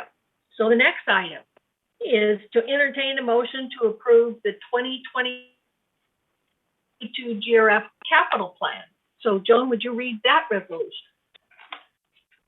Resolution 90-21-XX, 2022 Capital Plan Resolution. Resolved September 7th, 2021, that the Capital Reserve Expenditures Plan of this corporation for the year 2022 is hereby adopted and approved. And resolved further that pursuant to said business plan, the sum of $7,274,363 is hereby authorized to be expended in 2022 for the purposes provided therein, of which $4,426,000 is designated for the equipment fund and $848,363 from the facilities fund. And resolved further that the officers and agents of this corporation are hereby authorized on behalf of the corporation to carry out the purpose of this resolution. I move that we approve the 2022 Capital Plan Resolution. Thank you. Is there a second? Jim seconded it. Is there any discussion? If there's no discussion, are there any objections? I oppose if we're voting. Yes, it should vote. Okay. So one opposed. Are there any other? You need to vote then, Bunny. All those who are all in favor. favor of the. All those in favor. Okay. So we have 1, 2, 3, 4, 5, 6, 7, 8. All right. Good. And we have one opposed. So the motion to approve the 2022 GRF Capital Plan is approved. Thank you. Okay, so the next item of business, new business, is the GRF Strategic Planning Committee report presentation. So John, do you want to present that? Sure. Is there any way to get it up on the screen? I'll just introduce it and then turn it over to Brian or Siobhan, whoever wants to walk through it. Yes, I can get it up on the screen. While we're setting that up, I'll highlight it. The Strategic Planning Committee has been put together maybe, just under 6 months, and set out with a vision to bring consensus to the community on what would bring the biggest improvements over the long term. And in doing so, I consider the most experienced and informed board members from all three and the towers as well, mutuals. And the direction that everybody agreed upon was we would take one primary area and do what's called a proof of concept. Prove that we could work together, prove that we could present something concrete that was easily understood and meaningful to the community, that would do something positive, whether it be provide a cost savings, improve efficiencies, or something else that could be clearly demonstrable as a benefit, short, hopefully intermediate, and long term. That concluded with a unanimous vote that our number one area to work on was the customer experience. How should our community deal with its residents over the next 5, 10, 20, 30 years? What should it look like 20 years from now when someone has a problem? Should they be calling, waiting on hold for 20 minutes, or is there a better answer that we may want to get to that would let people operate more efficiently and ideally with the parameter set of keeping our costs under control, or hopefully, as has happened in many cases, saving money? So that was determined as our number one priority, was customer experience. And we went about in a couple of meetings with a separate subcommittee, as well as with the entire committee, determining what we could do that would show the first step in that process to improve customer experience. At the same time, it was also voted unanimously by the same committee that we should have a secondary objective working in parallel, which is facilities planning. Because after all this budget discussion you've just heard about what's going to happen to our facilities, we've been operating one facility at a time. What do we do at Clubhouse 3? Okay, let's design and vote on that. What do we do at Clubhouse 1? Let's design and vote on that.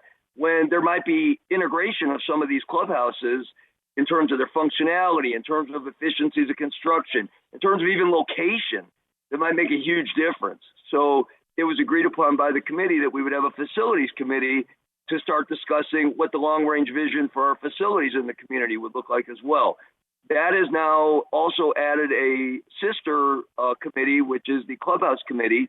And so those conversations are ongoing and being discussed. But to go back and be crystal clear, the primary objective, as agreed upon by this entire committee, was to do something we could show our community would matter in the area of customer satisfaction, resident, service appreciation, if you will, that we were operating in a way that was better by, a consensus. You're never going to please everybody, but that most agreed was an improvement.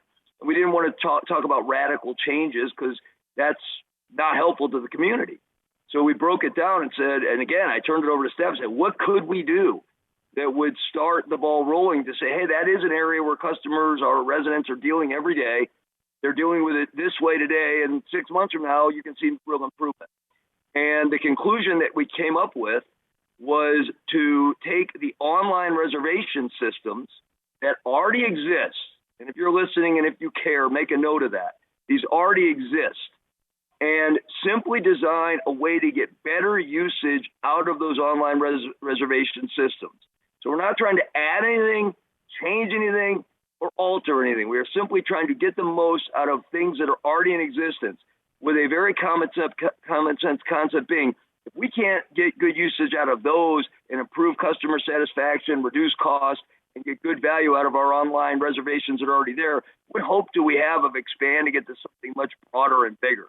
So it was the perfect proof of concept to say, what would it look like if we started with this little baby step that's already in place and tried to improve it, and then said to the committee, and then go to the GRF board and say, look, this really happened. It was here at point A, and in 3 to 6 months, whatever the time period I'll agree upon, it's now at point B. And here's why it's better for the community. Here's the money we're going to save. Why don't we try step 2? And so that's the background of what we came up with as a committee and what we want to present today, which is a look at what this would look like to take those online reservations and enhance them in a way that we get great value, not only in resident satisfaction, but in financial savings, which, is a topic that doesn't come up nearly often enough, in my opinion. So I'm glad to be one of the people bringing it. I'll leave my opening comments by saying that we know there's some strong concerns by a lot of activities and clubs and people about the online reservation systems. It will get pointed out in this presentation, and I'll just start off by saying that that's part of the solution, is identifying what's wrong with them today and finding ways to enhance and improve them. So when we're done with this, not only are more people using them, they're enjoying them and benefiting from them more. So that is absolutely being heard and absolutely being considered. And I know some folks are here who may want to comment on that today, and I welcome it. So with that said, I don't know if Brian's going to do the review of the slides or if it's going to be Siobhan, but that's what you're about to see. Anything regarding facilities, please skip the slide. That's not relevant for today's discussion. We are here to identify our first proof of concept test that we'd like to do for customer appreciation. Over to whoever's taking the presentation. Thank you. Thank you, Director Pearlstone. I'll go ahead and take it over from here. So let's go ahead and go on to the next slide. So the Strategic Planning Committee, we did a presentation on June 28th, and it pretty much covering exactly what Mr. Pearlstone just said, with a focus on customer service experience and how we can make enhancements to that participation. And number 2 is looking at the facilities and clubhouses and coming up with a more comprehensive long-term plan. So essentially possibly looking at a master plan of some sort in regards to those facilities and how they can be improved and how they're being utilized currently and also for the future. And then number 3, we looked at future development concepts. And again, these are just concepts that we're kind of looking at and see what other land areas that we have where we could do some type of development projects in the future. So let's go ahead and go to the next slide, please. Let's go to the next slide.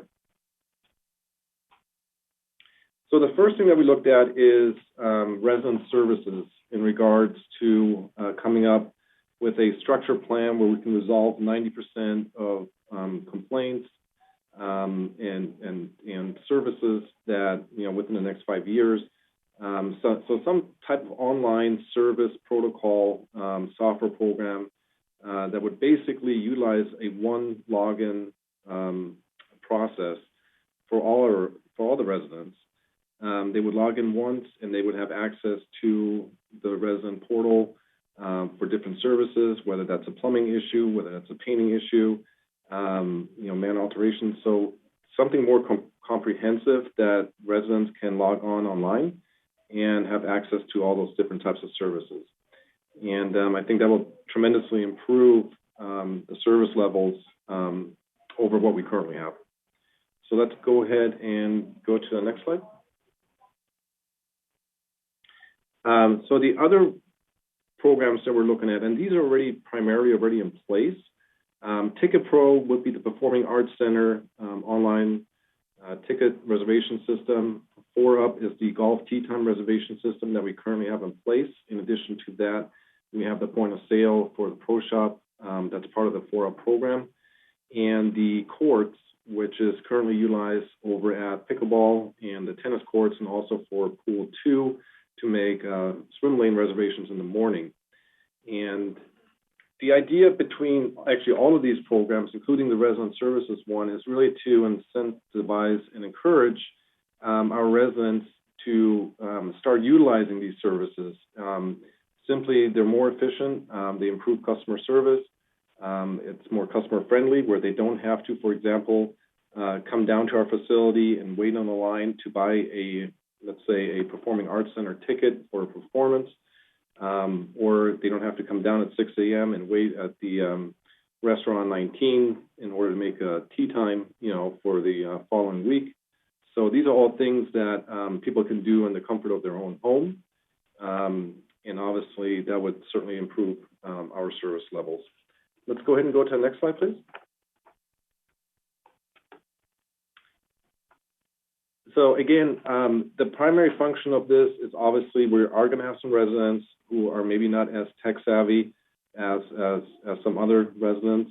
So the goal really is to provide a lot of support, provide a lot of education, working with the PC Club upstairs and the Mac Club to offer those services directly to our residents, where they can bring in their iPad, they can come in with their phone, and they can start learning it right then and there through educational programs and classes that we would be coordinating. The other element to this is obviously monitoring not only customer satisfaction, but also participation. At what level are our residents utilizing these services and how many are not? In addition to that, we also want to survey residents, make sure that we are following the desires of the community and ensuring that their customer service experience expectations are being met. Okay, let's go to the next slide, please. And we are anticipating some cost savings operationally in regards to Ticket Pro and 4UP, for example. Those are the ones we can monitor. Actually, 4UP we're monitoring right now, and there is a cost savings associated with that. Ticket Pro is not implemented yet. We're hopeful it's going to be implemented when the PAC opens up, which is hopefully going to be here in the next few weeks. And at that time, we will certainly monitor and assess the cost savings level that is associated with these programs. We are estimating roughly about a $50,000 savings. And of course, some of the staff responsibilities that they're currently doing would kind of free them up and allow them to do other type of responsibilities within the operation of those facilities. Hey, Brian, can you clarify that savings of $50,000 is per year? If this was all we did and just left it alone, you'd anticipate that annual $50,000. Correct. Yeah, this is per year. Yes. With an astronomical increase in savings if we can expand it to other areas, ultimately resident services. Correct. Thank you. Let's go ahead and go to the next slide. So here's just a quick summary of the programs that we currently have are in orange. So we have Courts, 4UP, and Ticket Pro. The green bars are essentially future programs. Although we do have Dwelling Live now, we also have ActiveNet, of course, and the resident portal for the maintenance calls. But ActiveNet, for example, is the reservation system that we utilize here in the Recreation Department for either rooms or classes and different programs that we offer. So all of our programs are actually already online. We are requiring residents to go online to sign up for a yoga class, for example, or if there's a dinner party. The Village Bazaar, for example, that was primarily all done online. And then, so the other component to ActiveNet is the room reservations, which is going to take a little bit longer to implement, and we're looking at sometime in 2022. I'm sorry, 2022, and hopefully we can have the online reservations for all the rooms available as well.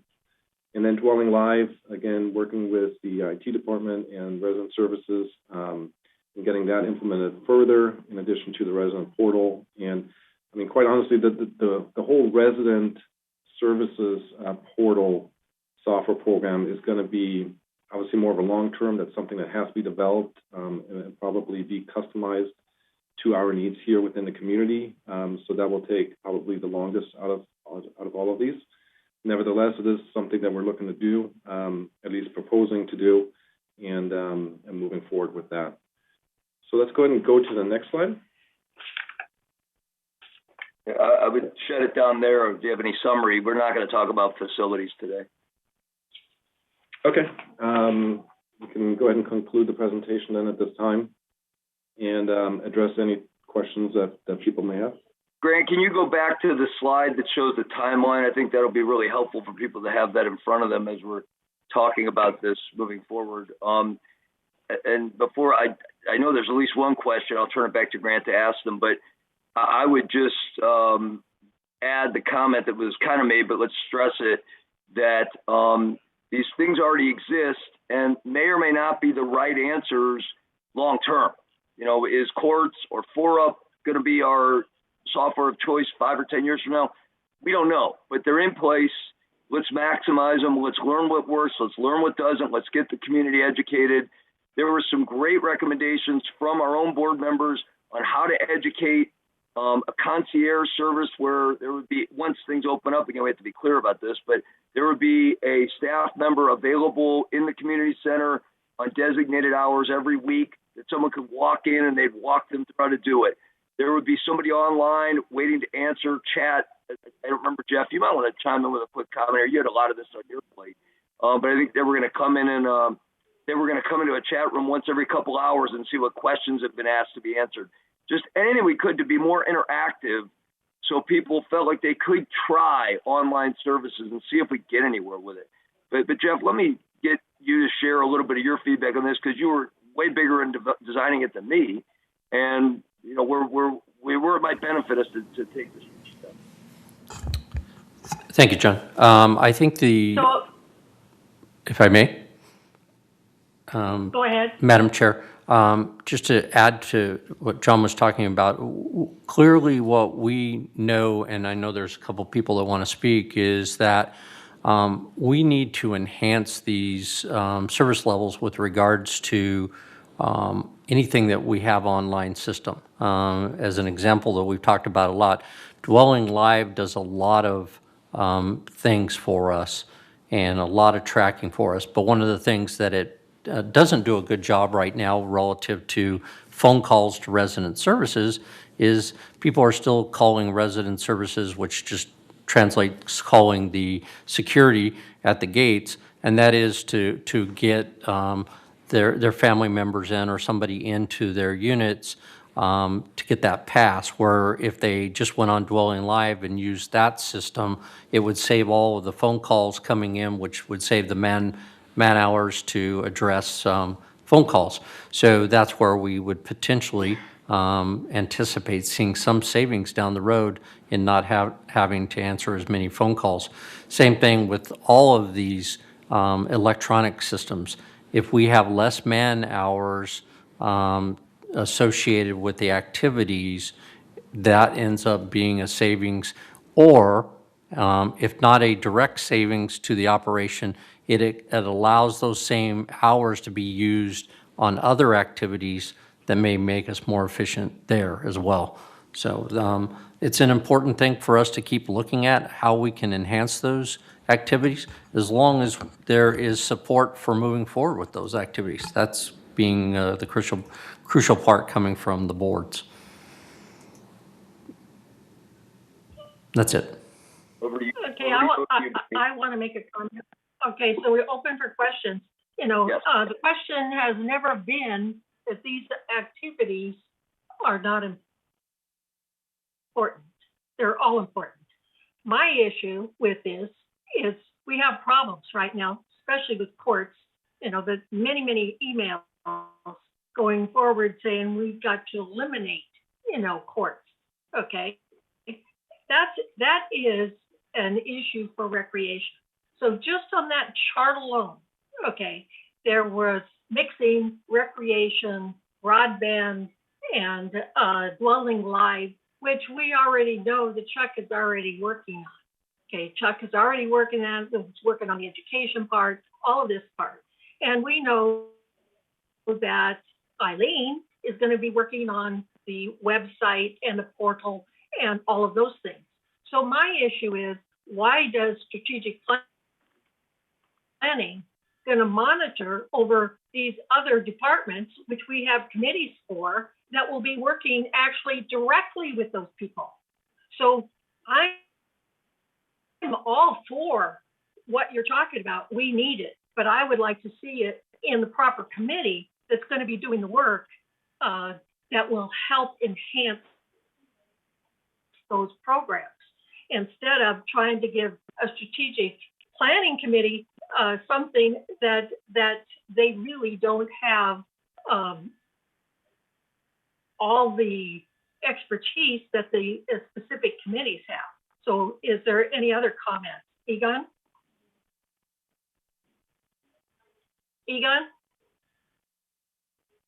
Yeah, the comment or the question I had was, it was mentioned early on, so we're going to be saving $50,000 per year. Brian, $50,000 per year, how specifically are we going to save that?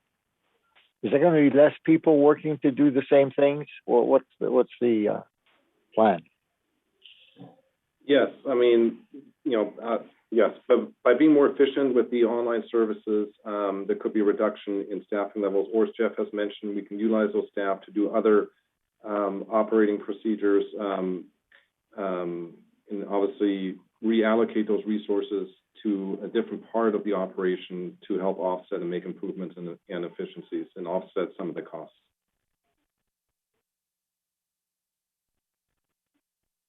Okay, who's next? Jim, Debbie, and then John.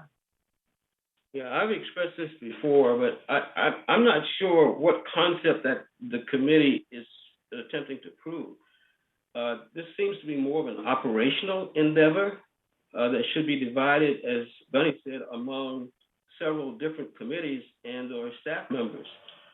So I'm just, I guess my central question is what concept is being proven and how does this fit into strategic planning for GRF? That's a question, I guess.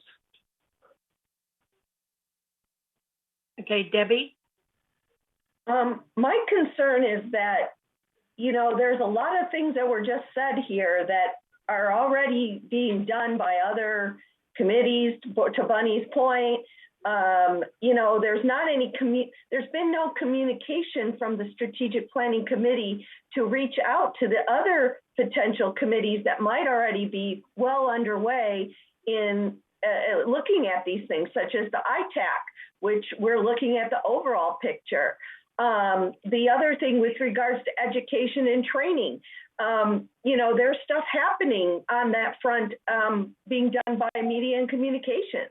So that's my biggest thing here. It's not even about, yes, do all these things matter? They certainly do. Do we need to move forward as a community? Absolutely. But I feel like, and maybe this goes back to what Jim said, I'm not sure how strategic planning is juggling this with all of the other things that are already being done. And maybe there needs to be more communication on a regular basis rather than we keep asking for these things and then we get a presentation. This presentation isn't much different than the one I saw previously. And I don't have any more answers than I did a few months ago about what is strategic planning actually, what is the point? So that's my concern, is I don't know what all this means at this moment. So I'm going to have John speak and then Yvonne. So the concept of strategic planning, I think a good analogy is football. You're in the huddle. Somebody's got to call the play, and then the various people each have their assignments to go run that play to the best of their ability with a lot of expertise and specialization. And while there may be great educational efforts and communication efforts and technology efforts going on, there's nobody in those areas that had any vision of where these projects need to end up. We quantified in the committee, we quantified where any individual could understand it, a numerical assessment of where we hope to be in 5 to 10 years, which is 90% of all transactions that happen with residents currently would now be online. You may like that target, you may dislike that target, but at least it's a target. And then that play got called in the huddle. Okay, so picture all the players in the huddle or each of the committees. We all know 90% want to be. Now, why do we care to have 90%? Because it would probably save us $10 to $15 million a year if we could get to that target. That is a strategy. That is strategic planning. That can then be folded into what are our facilities going to look like? What should our departments look like? What should our overall accounting system look like? It all would make sense if we had one vision of where we want to end up. And I could literally sit in committee meetings and come up with those targets for every aspect of our community, but we needed to prove we could do it once because there's so much dissension. Everybody's got their opinions, whether they have the background and expertise or not. They're throwing out 2 cents worth. Justifiably, every board member gets a vote. That's fair. But I'm simply saying to have one vision we all work towards together is the role of a strategic plan, is the role of strategic planning.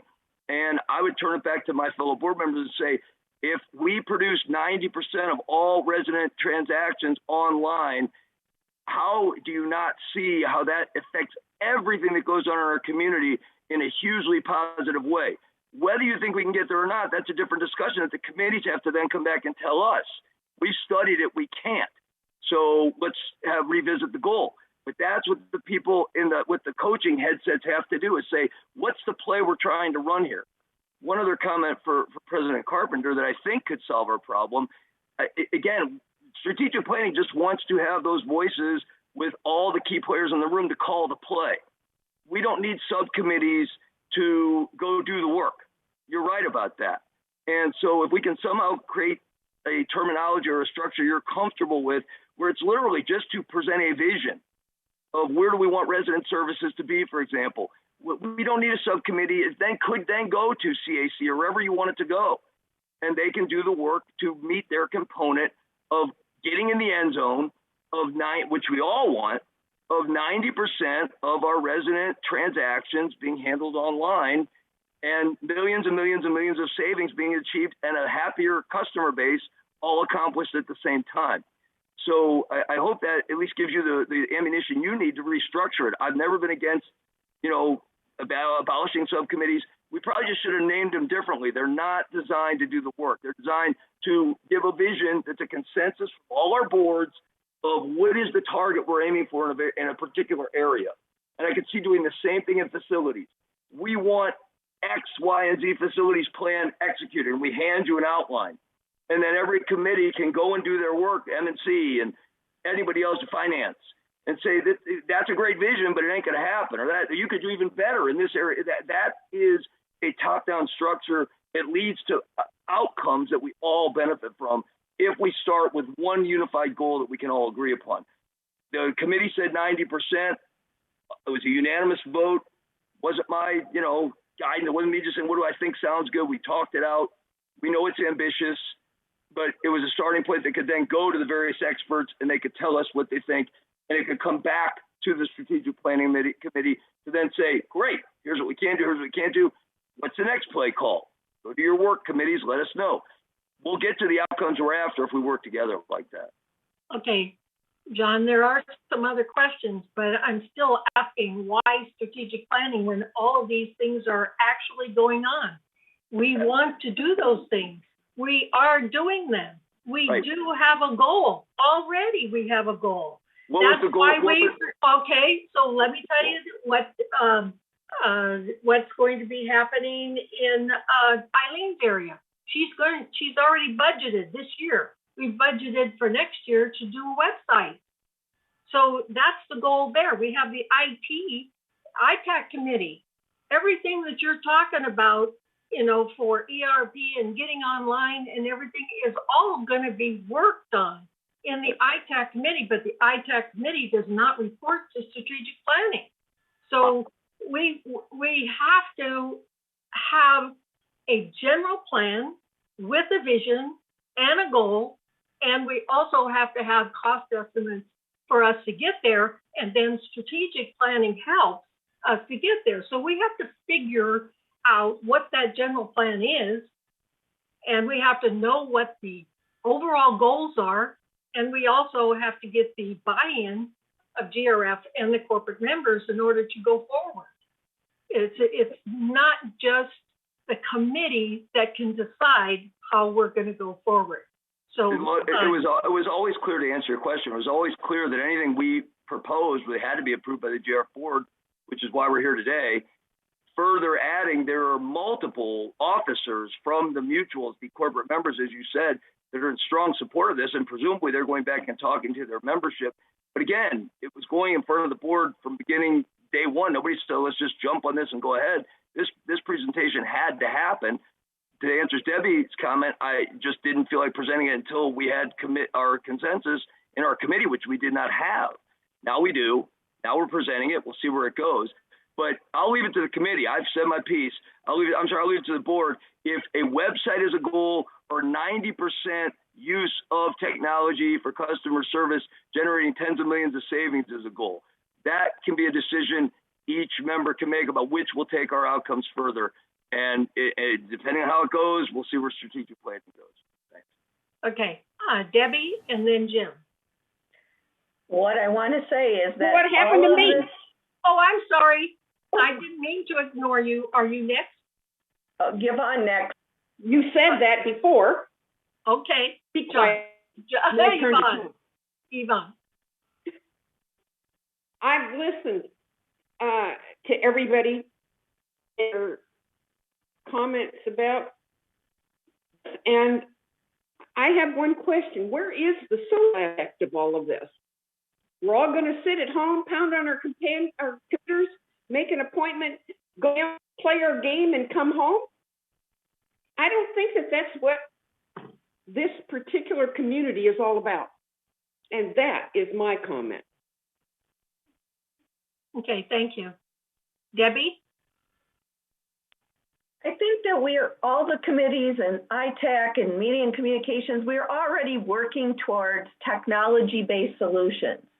That has never not been part of our vision in those other areas.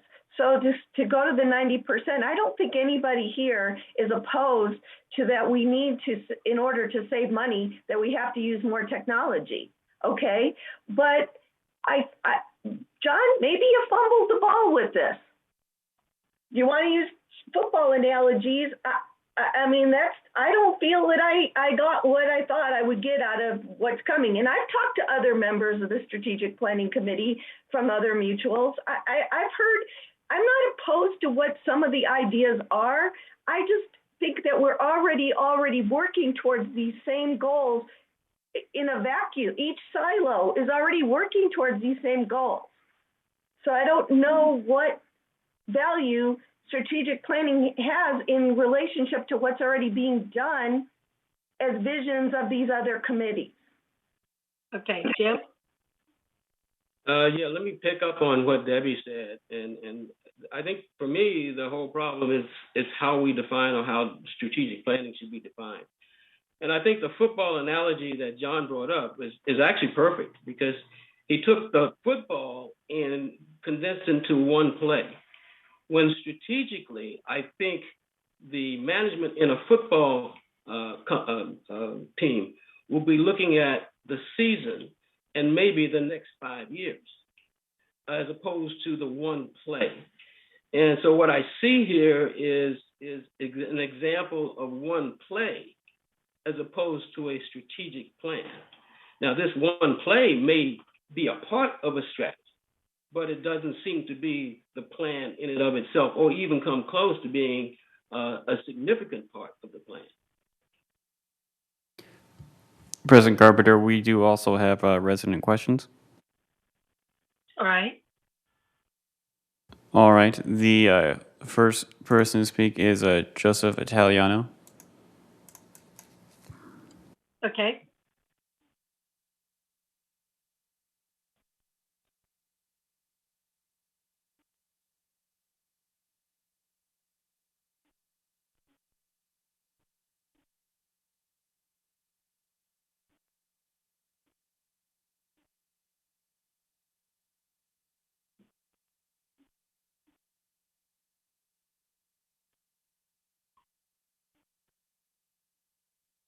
And he's still on mute.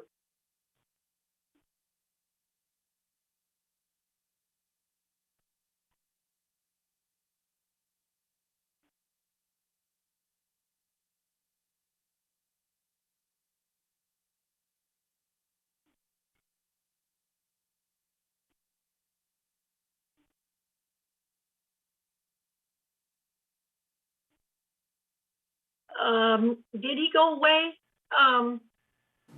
I see his video, however, his audio is still muted. Okay. While we're waiting for him, should we go ahead with Joan Milliman next?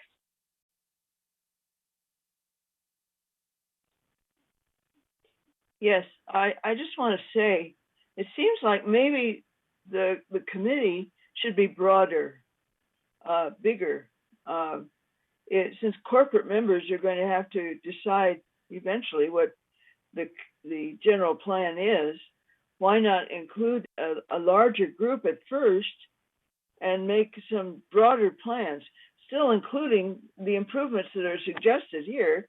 But as Jim says, it's more an operational thing that goes along with our needs. So we need to identify our needs and wants and capabilities and the threats and promises that confront the community for the future. I'm just saying, I think it might be needed to have something a little broader.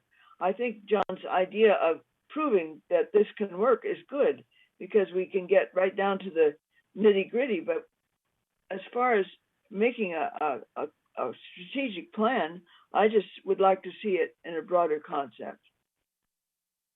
Thank you. Okay, it looks like that Joseph is ready to speak. I see him on our screen. Can we unmute him? Grant? Oh, there we go. Okay. Can you hear me now? Yes, we can. Great. What I want to speak about is the courts app at the tennis court. Tennis in Laguna Woods does not lend itself to the kind of structure that fits nicely into an app. At the tennis courts, players come and go during the busy hours and the slow hours. They pick up games with other players, play for a short time or a long time, practice by themselves on an open court, arrange with others to play both individually and in groups. This can only be done in real time when players can see which courts are open, which are occupied, and when a court will free up. For some historical perspective, club membership has hovered around 300 players for over 20 years. When I came here, all a resident needed to play was a racket and a can of balls. Today, we not only need a racket and a can of balls, but an access card, a cell phone, an app, a court reservation, and a court monitor, all costing thousands of dollars to manage what we did for 20 years with the magic marker. Today, as in a post-COVID restriction environment, we still have 300 members, we still have courts, but that open and free equal access has been substantially diminished by the courts app. Last time I spoke before the board, I mentioned I spoke to 105 players, 92 of which think the courts app is a bad idea at the tennis courts. One thing I was very disappointed about, VMS responded by ignoring the petition's 92 signatories, by increasing the number of courts controlled by the app, eliminating our challenge court, requiring reservations for all courts after 12 p.m. All these actions take us further from the concept of equal access and detracts what is special and unique about tennis in Laguna Woods. I'm here today to see that the voice of these 92 players is heard. Since its institution, the app, both during and post-COVID, resulted in less available court time, more restricted court access, less flexible start times, and unneeded expenses. So today, whether an open or closed session, we ask the board to remove the courts app from use at the tennis courts and return to the free, open, and equal access we've had for 20 years. Thank you very much. Thank you for your service. And I'm happy to speak with you. Just to let you know, I played the sport for 40 years. I've been a member of 10 different clubs in 6 different countries.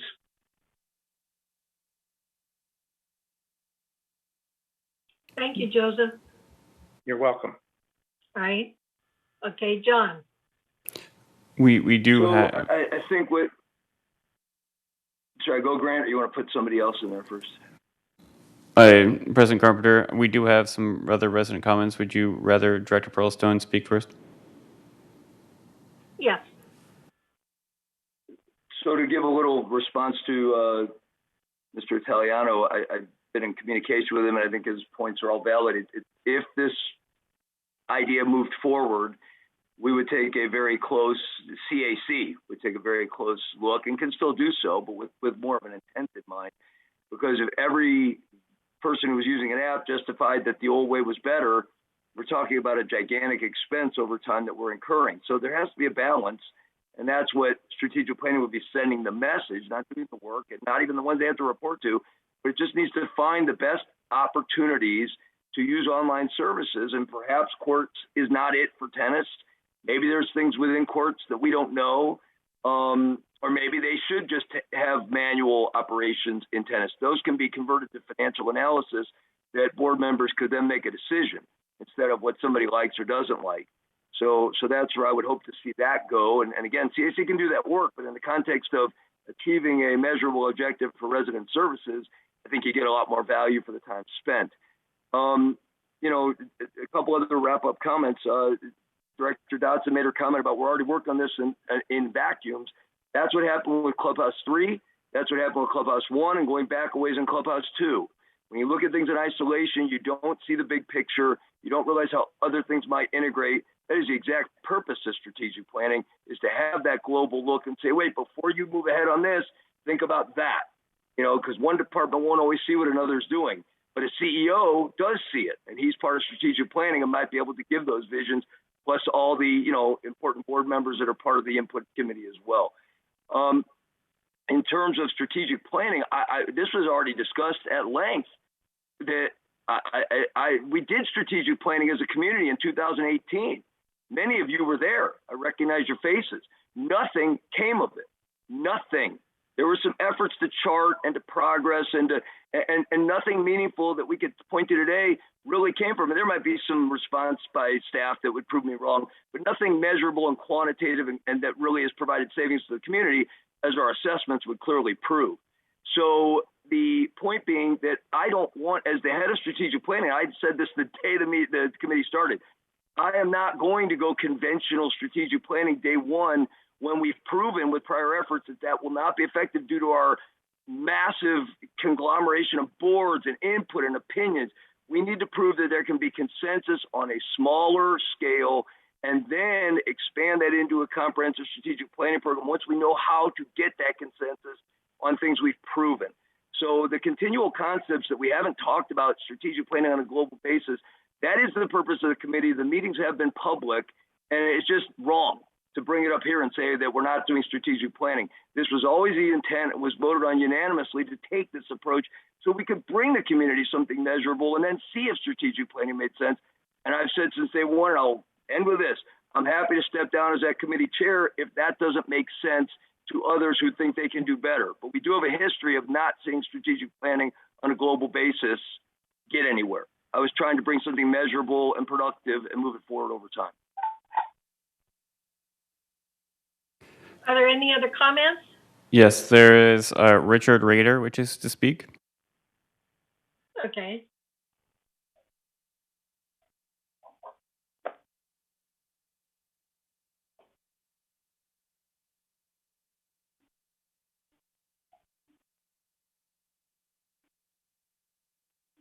Thank you. I've heard some great ideas, but I do have some comments.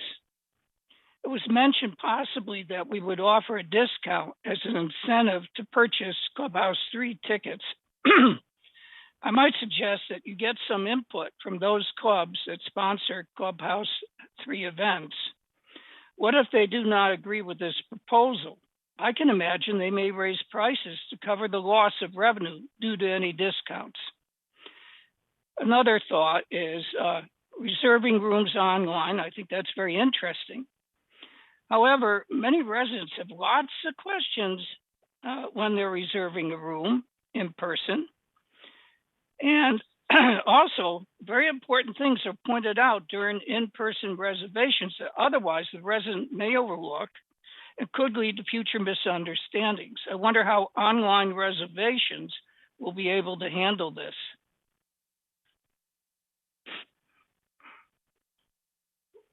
Thank you.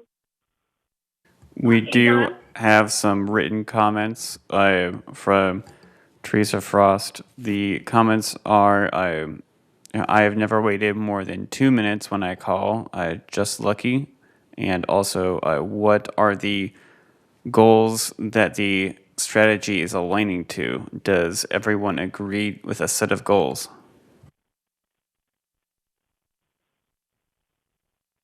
Okay. Thank you, and I agree with her comments. That's what we're looking for today. Egon. I have a couple of questions. One, do these programs that we're using have an annual maintenance fee that we have to pay to use the program? And I have an interesting comment. Mr. Italiano makes a very, very cogent argument.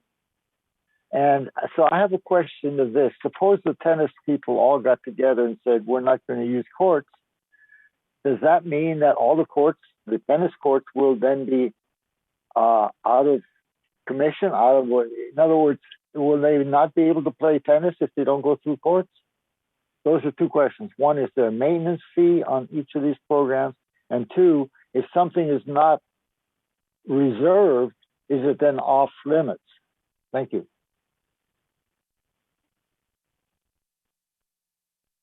Okay, Jim, are you going to answer and then Brian, or okay? I just have a comment. I think the comments from the members have been fantastic. Mr. Italiano, Mr. Rader, But I think they also indicate why this is not strategic planning, because the detailed questions on a specific application cannot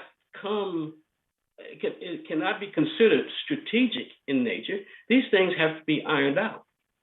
And so I don't understand the strategic nature of these very detailed, here's what we're going to do operationally. And that's and I won't say another word, but this is not strategic planning. And I don't know how it can be defined as strategic planning.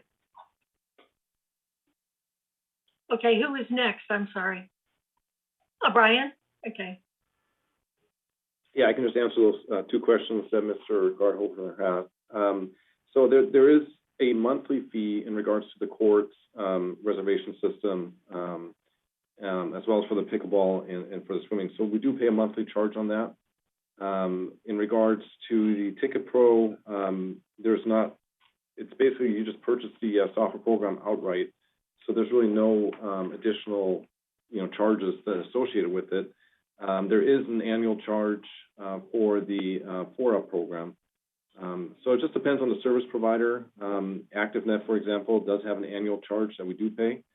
And then, it just really depends on the company in general. If you purchase a software program outright, then there's not a charge. And then unless there would be some type of upgrades and there may be a charge for that, sometime down in the future.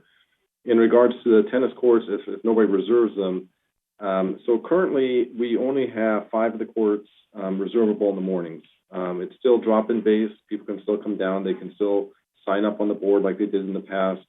And again, that decision was, made by meeting with the tennis club directly and with their board of directors and the president and so forth.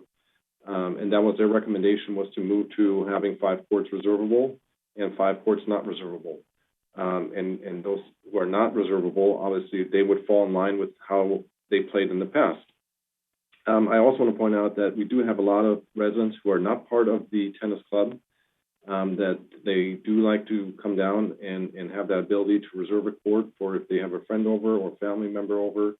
So we do have, a lot of residents who are not part of the tennis club that wouldn't necessarily fall in that criteria. Okay. The thought going, yes, who talks? Okay, Yvonne. It's me. My question is, if we're using courts over at the tennis pavilion, how come we've got a person over there day? We're spending twice as much money? I don't get it. So maybe Brian will explain that to us and the audience. Yeah, in regards to the staff member down there, that person is there to facilitate any type of maintenance that needs to be done within that facility. For example, if the courts are dirty and in unplayable conditions, she would either go out there with a blower and blow off the courts, or she would reach out to somebody who has that capability if it's a little bit more than what we can handle in-house or within her. In addition to that, she does coordinate programs and leagues for any new potential residents coming in, and that has been very well received. And of course, the customer service, answering the phone, responding to emails, assisting the tennis club with their compass tournaments on a monthly basis. So there's some things that certainly has improved, I think, over the last 5 years since we've had a staff person down there. Okay, thank you. So I'm not disagreeing that they should have it. I'm not disagreeing that they should have a staff person, but that staff person can go part of what courts is doing too. That's all I'm saying. We're paying double. You see what I'm saying? Yeah, no, I understand what you're saying. Sorry, you were kind of breaking in and out, at least Thank on you. my end. But yeah, we can certainly look into that. Okay, thank you. All right. So what I'm hearing, it is, and I need to hear from the board, is basically the customer experience, is the consensus of the board that actually, that it would be best to have each committee that is responsible for that particular area to handle the vision, basically, say like for the website, for whatever recreation, but it basically should be back into the hands of that particular committee and that particular department to be worked on. These are current activities that are going on, and if we basically set goals, then it would be up to that committee chair basically to be able to monitor what that goal is for that particular year. So I need to hear from everybody. Is that the consensus of how we want to handle customer experience? Okay. Jim? Yeah, I mean, I agree with you, Bunny. To me, the objective would be to perhaps charge each committee that's involved with any level of customer experience to come back and come with a plan that is commensurate with having the customer gravitate towards an ERP, or not ERP, but software, if that works for that particular area. That's what I would think. So I agree with you. I think we need to send it back to the responsible committee. Okay, Dan, he has his hands up. Yeah, can you hear me? Uh-huh. Yeah. I agree with that the specific committee should look into this and come up with the best available information satisfying the customer base, and then they present it to the board, and we agree with that. I think we should give the responsibility to the committee that we have selected to deal with this issue. Thank you. That is my comment. Thank you. And Debbie? Yeah, I just want to say that, I mean, I think that ITech's working on some of this already. I know that Media and Communications is working on some of this already.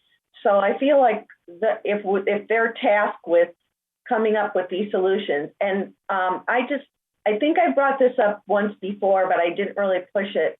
I'm not a big fan of making more committees, but I really think we need an education subcommittee of just a small number of people who work on the education for all of these goals and all of these outcomes, so that there is one centralized location, so that I'm not working on education for one part, somebody else isn't working on education for another part, because that's what's happened so far. And I think that tying it all together, because a lot of what's going to happen with these initiatives is resident education. So I think we should consider that for a future thing, that we have some type of education subcommittee that takes from all of these other committees and works on how to put this out to our residents. And I do know that a lot of that's considered based upon the product that we're promoting, especially like what Chuck is doing right now with the Dwelling Life. Well, and he, wants to contact the PC Club and how they're helping with introducing that. And my experience on the board has been that anytime there's new technology introduced, there has been a education part of that. And so it's never been excluded. It's always been determined based upon whatever project or, is necessary for the education. And I have to tell you that in the last 2 or 3 years, the education has improved 300%. I mean, the training for the directors, the training, video, and then here Debbie's helping out with software training on TV6. So we are going that direction, Debbie. I just wanted you to know that we're very conscious of it and we're going in that direction. I'm just was more tying all those initiatives together into one because yes, that is being done by a bunch of different things, but just kind of a tie. Maybe even if it's somebody comes and reports to media and communications during our meeting of what education pieces are being done, so that we're all knowledgeable of it. And that's a great idea. I think that's Okay. the purpose of, John? I think that is the purpose of communications. And most everything that needs training or backup of any kind comes through communications and through our committee, but it's also through the Department of Communications. That's been the purpose of centralizing communications, so that education and advertising and spreading the word comes through a central port, and it happens to be communications. Okay, thank you. Is there any other comments? So we basically need to go forward, and I think what John is talking about, everything that he's talking about, we have to have a plan, we have to have a vision, and I totally agree with that. And the fact that we're not working with the general plan, I find that that's missing. And we have not had a consensus with including the corporate members. Now, in 2015, we had the Future Sense that came in, and we developed a plan at that point in time, which was a different vision than what was brought in when Jeff came on. And as Jim pointed out, that with the strategic planning, we need to review it every year. We need to review where we're at and where we want to go. And so I am suggesting, with John's help, and if he would be happy to help us with this, that maybe we engage with Future Sense again and be able to put our group together and come up with the general plan, the vision, and the goal, so that the strategic planning can work on how we're going to get to that goal. So do I have any comments on that? Jim? Yeah, I agree, 100%. I mean, we have to know where we are before we determine, where we're going. So there has to be a start point. And then a vision, a clear vision, and strategy. And that strategy gets updated based on changing conditions. And right. that's where we are, and that's where we need to start to go.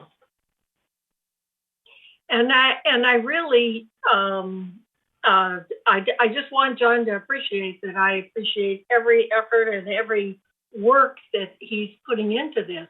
One of my biggest concerns about all of this and bringing it before the board was because,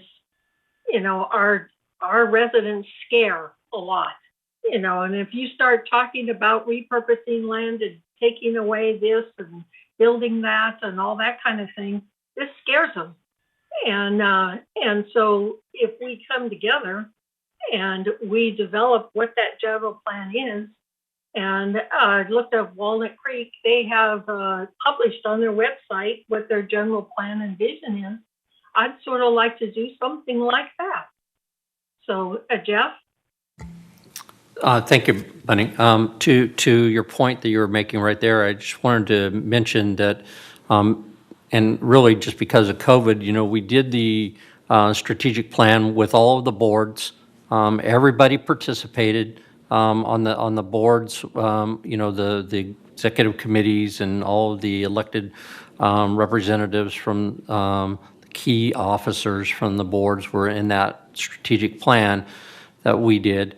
And then obviously with COVID, we got hit with not having meetings and stuff like that. And I think what would be really important going forward, piggyback on what you just said, is no matter who we get in to help facilitate it, we need to go back and look at what you've already approved, what you've already documented. What is you already have a vision, you already have a mission statement. Now, you guys may not all know it because you weren't, you're new to the boards, but we're just talking about 2 years ago. So we need to go back and say, is this still where we're at? Is this still where we want to be? Right. Look at that, revise it if necessary, and then move forward with the second part of a strategic plan is, you take your vision, your mission statement, and then you set out a strategic plan for accomplishing those goals over a period of time. And we did that. We started that. We were doing 6-month reviews on strategies and stuff like that. We got caught in COVID. We need to resurrect that, given what the board's talking about today. And I'll be glad to work with anybody on the GRF board that wants to participate. That I think we also need to engage the, all of the leadership from Third United as well, because they were part of putting that strategic plan together. And this is important, and John, because whatever the strategic committee is putting together right now can just have a kibosh, before you present it to the corporate members if we don't have the buy-in on the entire business plan and goal. So my concern is, yes, this is a lot of work, but it also saves time on the other end, because we know that we're working for a goal based upon what the community wants. So that's my thinking. So John, would you like to be a part of that? Would you like the strategic planning committee to work with Jeff and we bring forth again the plan that was presented, and we can work on that and go from there? That presentation was in the first presentation of the strategic planning committee and reviewed, and we broke out all the items that we felt were worth moving forward on and left the ones aside that we didn't think were priorities. So that prioritization has already occurred. Yes, but it hasn't been approved by the board or the corporate members. No, you're right about that. But again, the concept was there's just so much dissension, so many layers to get through. Prove we can do something before we try to do everything. And I stand behind that 1,000%. Well, you stand beside it, and I appreciate it. I just don't think that we can go forward that way. So, Jim? Fair enough. Yeah, I mean, the idea of strategic planning is not to execute, but to plan. And to Jeff's point, the prior strategic plan or basis for the strategic plan has never really been offered to us as a board, so that we understand where we are jumping off from in order to establish where we're going. And so I think all of those things are everything I've seen here may be valid in terms of an execution strategy for a particular part of a strategic direction, but it doesn't seem to be a strategic plan that I think can be presented to the board and all the boards for review and concurrence.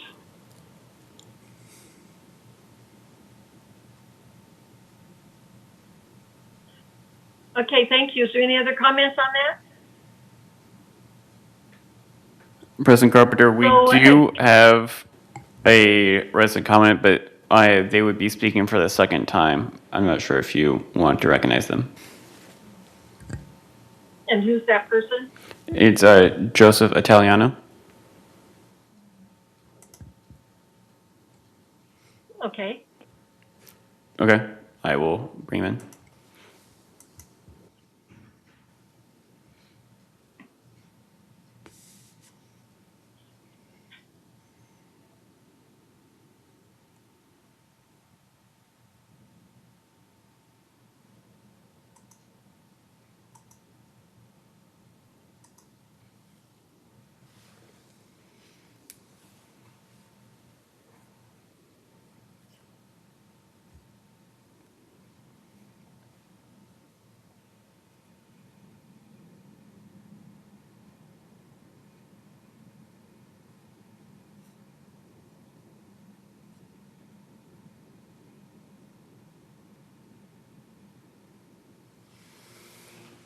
He needs to unmute.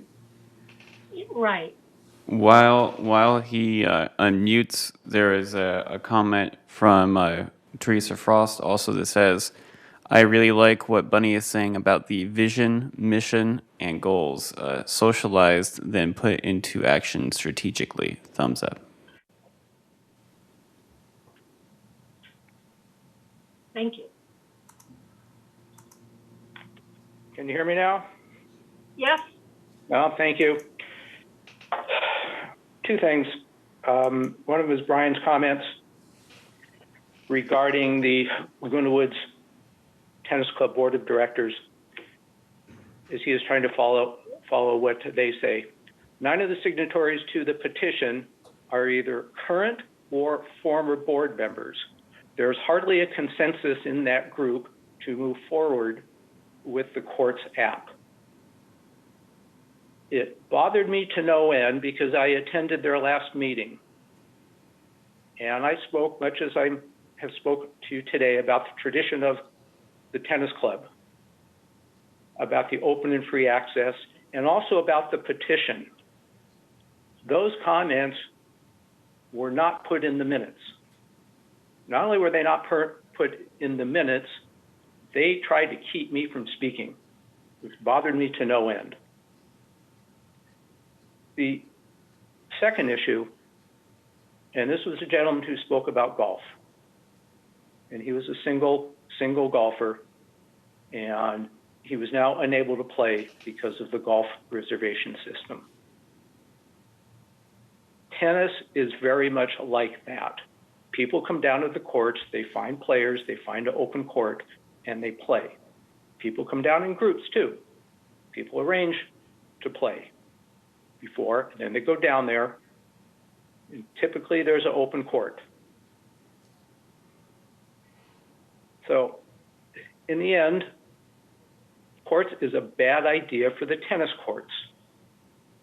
We'd have to get up to well over 450 members where that would become an issue, where it would be difficult to find a court and they would have to be reserved. Right now, what happens if there's a reservation court, for example, in court 7, and that court is reserved at 10:30, and it's 9 o'clock and nobody's there, nobody will go on that court. It just sits vacant. Where before, under our old system, the courts turned over. Courts turned over regularly and efficiently. Played there for 7 years, rarely waited for a court. If I did have to wait 5-10 minutes, got the court and went on. So I really do hope that you remove this from use. The courts app, remove the courts app from use at the tennis courts. Thank you, Joseph. You realize we wouldn't be voting on it today, and basically it would go to CAC, and we can ask Brian and John if we could put it on the agenda for Thursday to discuss this issue. Yes, and I think there is some part of it already on the agenda. Is that correct, Brian? I'm sorry, can you repeat that question? The answer would be, yeah, we've got this topic on the agenda, so we could just cover it then. Yeah, we can do that then. I mean, that would be the most appropriate, yes. Right. A lot of the recreation items, I mean, the issues can be, brought to the board, but most of them are handled actually in CAC. And they don't, this type of thing, it doesn't always come to the board for approval. So that's why we're sending it back to recreation, and then CAC can discuss it and approve it. Thank you. Okay. Are there any other comments? Excuse me. Okay, Yvonne, I can't see you. I can't see you. I'm sorry. But speak. I'm going to, and now you can see me. Okay. Brian just said that courts is going to be, or the tennis is going to be on the CAC meeting that's going to be held on Thursday, and I don't see it anywhere on the agenda. Is it they're going to add? Yeah, it is something that we would add. I don't know that we have to, though. We have a topic that's talking about the findings of the board regarding the strategic planning discussion, so I see no reason not to just include it in that. I mean, we can tie it into that as well, or we can include it as a standalone item. You can put it as A or something underneath it. It's fine. It definitely will be addressed. Right. Okay, I'm asking the same question I asked before. If it's not on the agenda, if it's on the agenda, you're going to just add it. Thank you. Thank you, John. Thank you very much. Okay, I want to go forward. Is it the consensus, and I may be repeating what we had already gone through, but is it the consensus of the GRF board that they would like to go forward with what Jeff has suggested in order to review the strategic plan before the GRF board, and we can review it and tweak it, and also we would also involve, I think you said, the corporate members in that also, Jeff? Yes, yes, that would be my suggestion at some point in time, And whether I'd like you to want to get a review consensus first. that that's what my thinking is. Why not do it in one meeting We could. rather than going through two different meetings? Yeah. What is your opinion? We can do it either way. I didn't know if this board wanted to review it first, just to have an overview before that. But I think you would want to engage again the officers from the mutuals in a meeting to review. Yeah. Right. But I almost think that we should have all the corporate members be involved so that we can. We can get something solid that we can go on. Okay, we'll work on it. Okay. So with that, I think we've come to a decision, and I hope, John, that you will be a part of it. So no decisions at this point, okay? And so the next item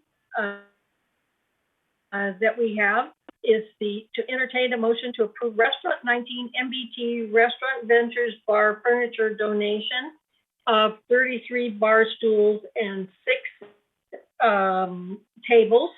And this is to replace the furniture that is deteriorating.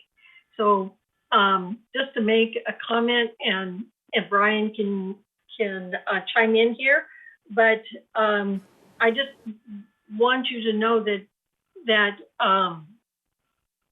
Brian has done all the due diligence in regards to checking out this furniture. Do we need this furniture? And President Carpenter, for a little agreement. Yeah. I just wanted to mention that item 12B is entertain a motion to introduce a resolution to update the harassment policy. Yeah. Too much going on today. I apologize. Let's go back. Correct. Yes. Stand corrected here. All right. So the next item is 12B, which is to entertain a motion to introduce a resolution to update the harassment policy. And this would require 28 days for member review and comments to comply with Civil Code 4360. So I just want to make a note that this policy has been reviewed by the board and the attorney. So Joan, will you go forward and read that resolution? Yes. Resolution 90-21-XX, harassment and nuisance policy. Whereas on October 7th, 2019, the board adopted the harassment and nuisance policy to set forth guidelines for harassment and nuisance complaints. And whereas the board recognizes the need to update the policy to reflect changes in state law, introduce concepts of proper decorum and harassment based on protected classes, and outline the processes for investigation of allegations and board member or committee member discipline. And now, therefore, be it resolved, October 5th, 2021, The Board of Directors of this corporation hereby revises the harassment and nuisance policy as attached to the official minutes of this meeting. And resolve further that Resolution 90-19-47, adopted October 1st, 2019, is hereby superseded and canceled. And resolve further that the officers and agents of the corporation are hereby authorized on behalf of the corporation to carry out the purpose of this resolution. I move that we approve this resolution for discussion purposes and postpone the final vote for 28 days per Civil Code 4360. Is there a second? Debbie seconds it. Is there any discussion?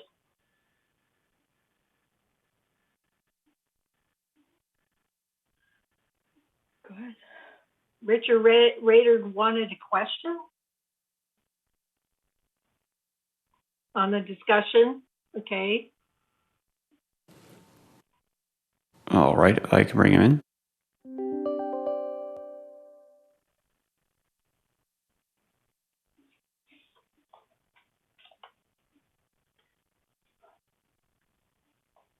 Thank you. Obviously, each board can make its own harassment policy. However, I believe VMS has its own harassment policy, which differs in some respects with the proposal that GRF has put forth. For instance, as I remember, the VMS policy makes the initial referral to the HR department. If further action is warranted, the complaint then proceeds through carefully prescribed steps. My question is, if a harassment occurs which involves a VMS employee, how will the differences between the VMS and GRF harassment policies be resolved so there will hopefully be only one unified investigation taking into account what each of their policies are?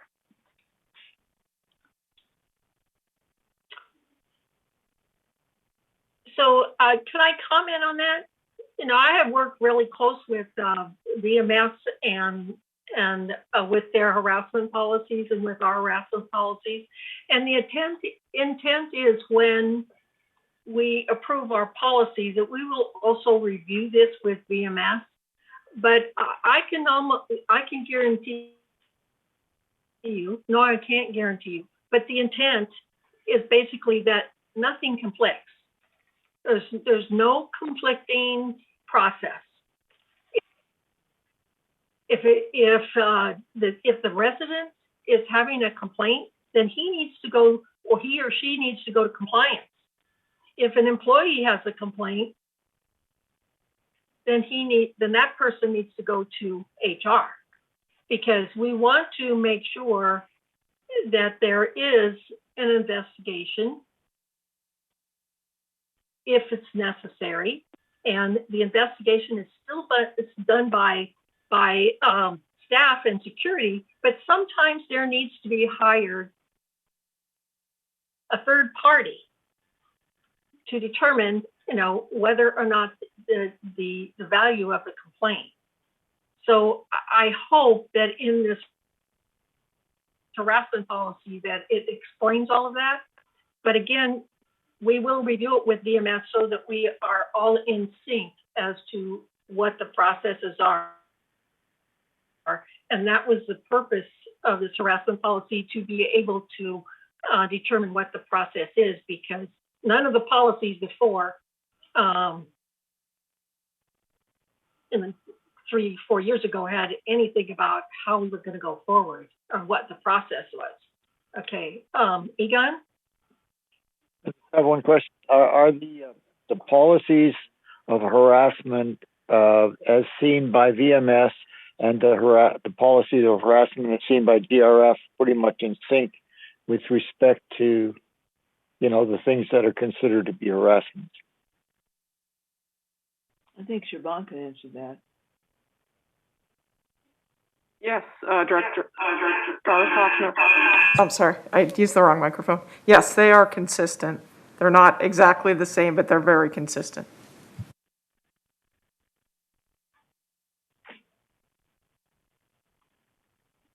Are there any other questions? Are there any objections? So if there are no objections with the harassment policy is approved, but it will be postponed for 28 days for member review and comments to comply with Civil Code 4360. So thank you.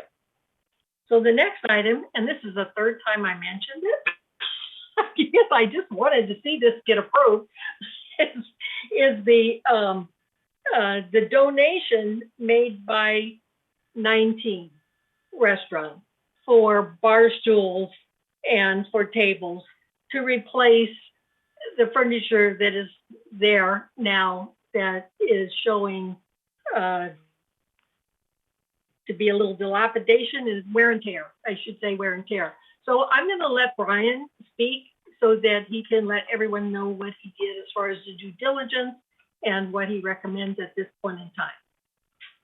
Thank you, Madam President.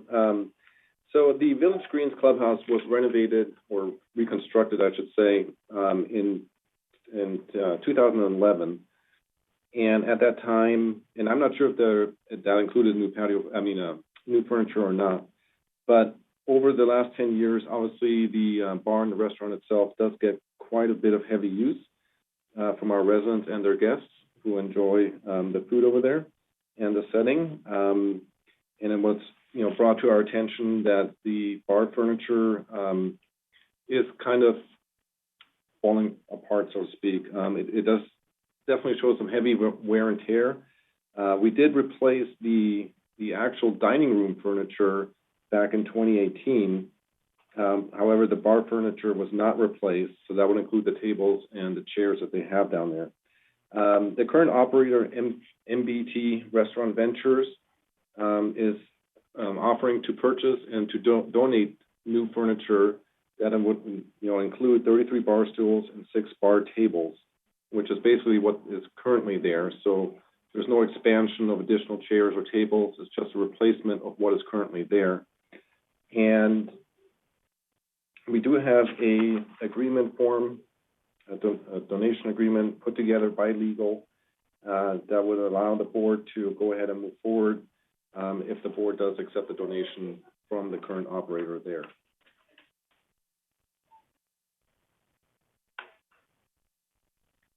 Are there any questions? Madam Chair? Yes, we need to make a motion. Yes. I move that we approve the proposed restaurant furniture donation agreement between the Golden Rain Foundation and MBT Restaurant Ventures, Inc. Is there a second? Are there any questions? Did I hear a second? Do I? It looks like Debbie's, but yeah, okay, Joan. Thank you. Yvonne. All right, discussion, and John has his hand up. So, Brian, does this donation have any implications whatsoever on the lease arrangement with them, which if I remember, it's expiring not too far off. Just curious how that all plays out. No. Yeah, this would have no effect on the current contract agreement between MBT Restaurant Ventures and GRF. So this would be an amendment basically to that contract, but it doesn't have any impact in regards to when that contract expires, which is, I believe, 2027. Okay, I thought it was sooner. But we retain the furniture if that contract doesn't get renewed. Correct. Oh, okay. yeah. Yeah.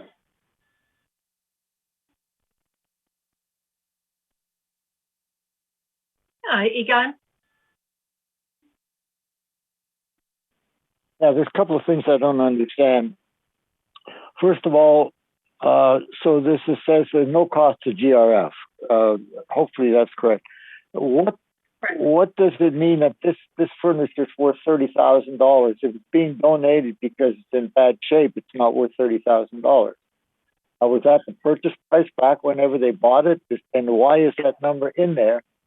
And I was asked to pursue this board member from another board, are there any tax implications to this $30,000 coming our way, or the number coming our way? Secondly, I'm not quite finished yet. So, and the VMS will conduct routine maintenance maintenance and repairs. We are repairing the furniture and things like that for the clubhouse. Is that correct? That and the new stuff is going to cost $37,000, which is supposed to be paid for by the restaurant. So am I right on all of those? Yeah, I can clarify some of that. So the old furniture is not worth $30,000.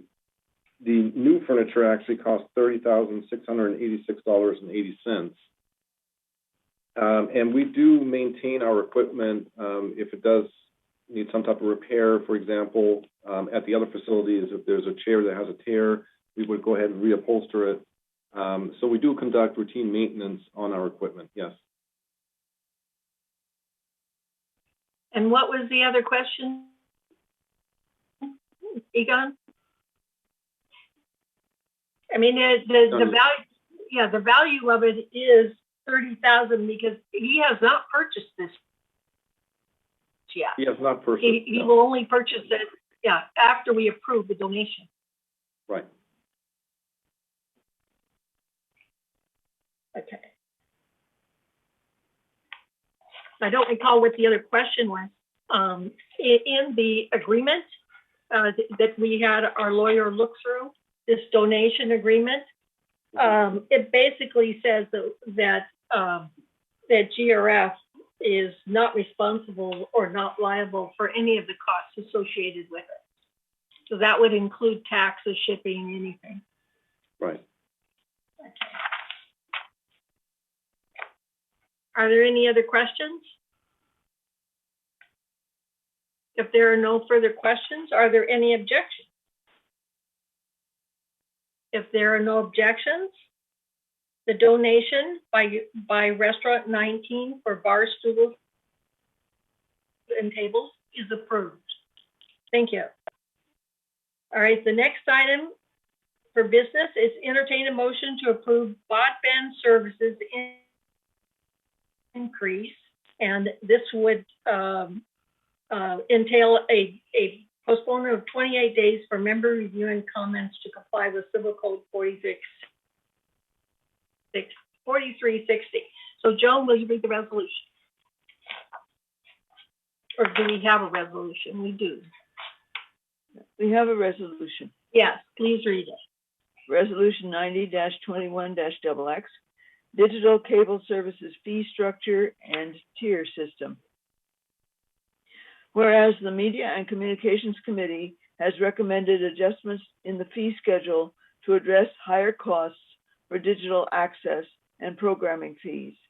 And whereas the Finance Committee has reviewed and endorsed the adjustments in the fee schedule that are included in the staff report and have recommended that the GRF board place this item into 28-day notice for review and comments by the community at large.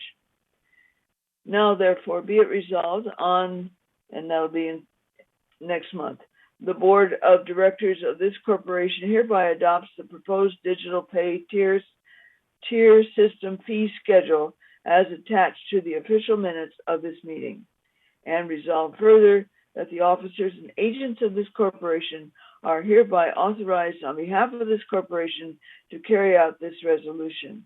I move we approve this resolution for discussion and postpone the final vote for 28 days per Civil Code 4360. Do I have a second? Can't see anybody. Debbie, send it? Are there any? Debbie. Okay, Debbie. Are there any is there any discussion? Egon. And Grant, show us a copy of that fee schedule.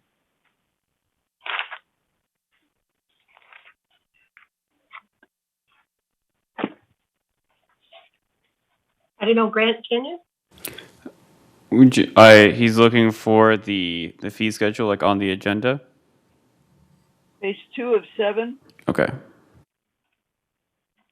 It's under 12D. One moment.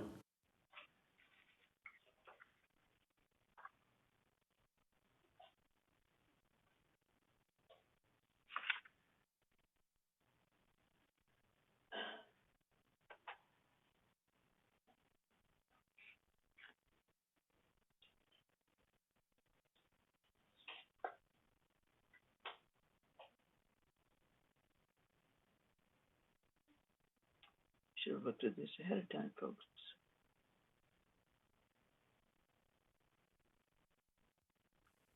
Okay, here it is.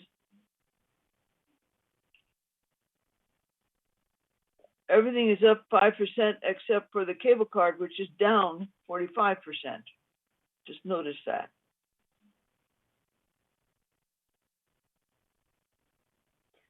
And Showtime package was raised 10% instead of the 5% due to costs.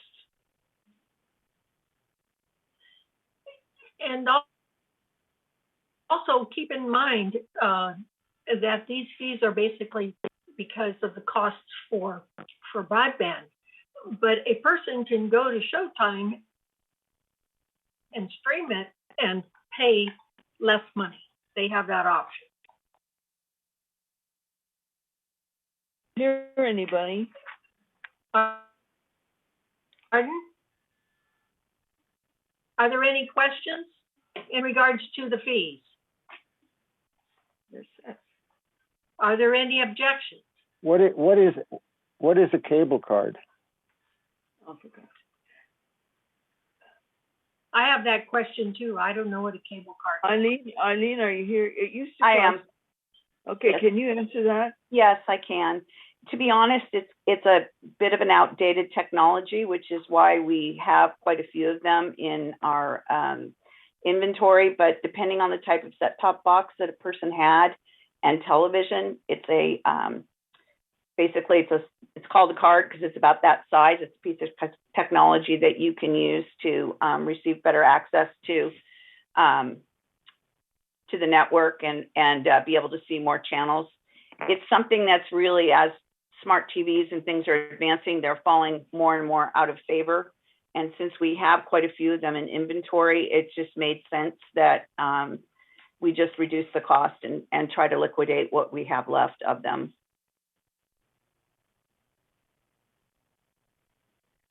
Any further questions?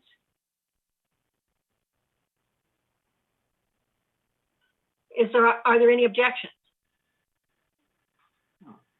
So if there are no objections, then the broadband service fees increase is approved by unanimous consent. Thank you. And postpone to next time. Yeah. Okay, so the next item would be entertain a motion to approve the transfer-free resolution, and this also would be postponed for 28 days. Would you like to read the resolution, Joan? Yes. Resolution 90-21-XX, trust facilities fee from $5,000 to $7,500. Whereas, as trustee of the Golden Rain Foundation, the board of directors of the Golden Rain Foundation is required to maintain and improve the recreational and other amenities available to all residents of Laguna Woods Village. And whereas the board of directors finds that reinstatement of the capital contribution to the trust originally required to be made for each manor sold will ensure the continuation of the amenities that make Laguna Woods Village unique. And now, therefore, be it resolved September 7th, 2021, that as trustee of the Golden Rain Foundation Trust, a declaration of trust recorded March 6, 1964, the board will impose a fee to be known as the trust facilities fee in accordance with all terms and conditions contained in this policy statement and in California Civil Code 4580, as amended by Senate Bill 1128, Stats 2010, Chapter 322, Paragraph 2, effective January 1st, 2011. On all transactions involving the purchases of a separate interest in any of the trustor's common interest developments.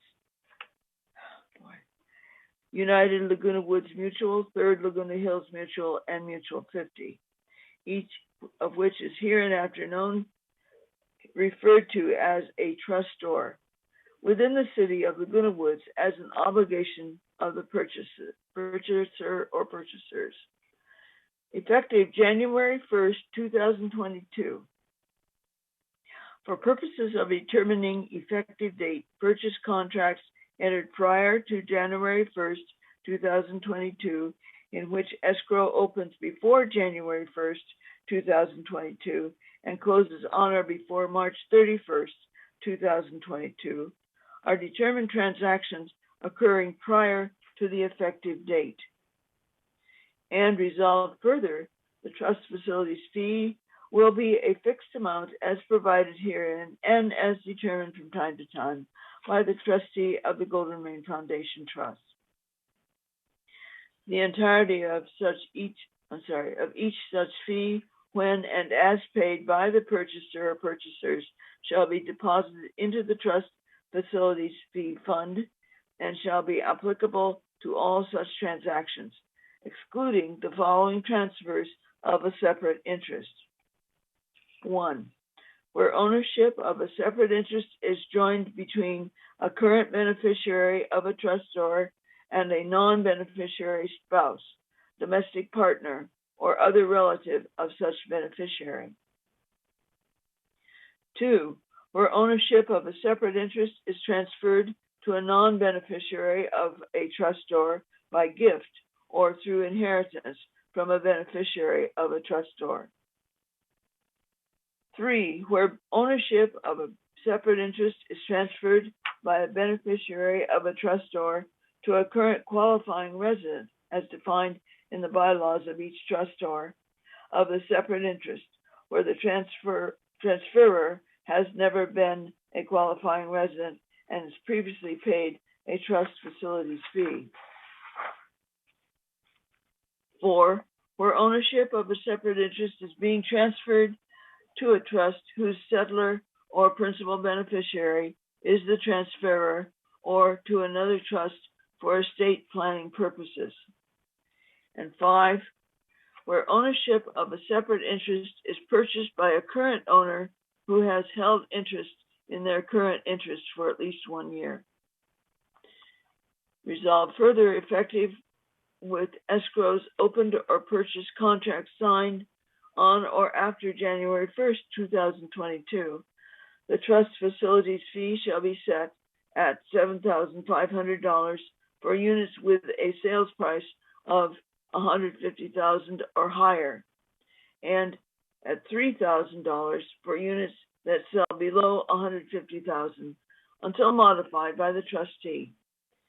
And resolved further, in accordance with California Civil Code 4580, each new purchase of a separate interest in any of the trustors' common interest developments within the city of Laguna Woods to which the trust facilities fee applies, that is, all new purchases other than a transfer qualifying for any of the exclusions set forth in subparagraphs 1 through 5 above, shall, in compliance with California Civil Code 4580, have the option to either 1, pay the fee in its entirety at the time of transfer, or 2, pay the fee amount pursuant to an installment payment plan for a period of 7 years.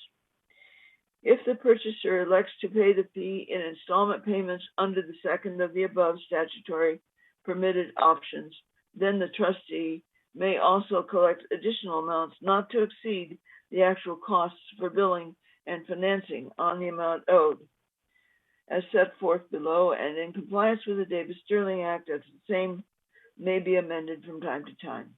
And if the purchaser sells their separate interest prior to the end of the installment payment plan period, he or she shall pay the remaining balance of the fee owed to the trustee prior to transfer. A fee of $10 will be imposed for any late payments.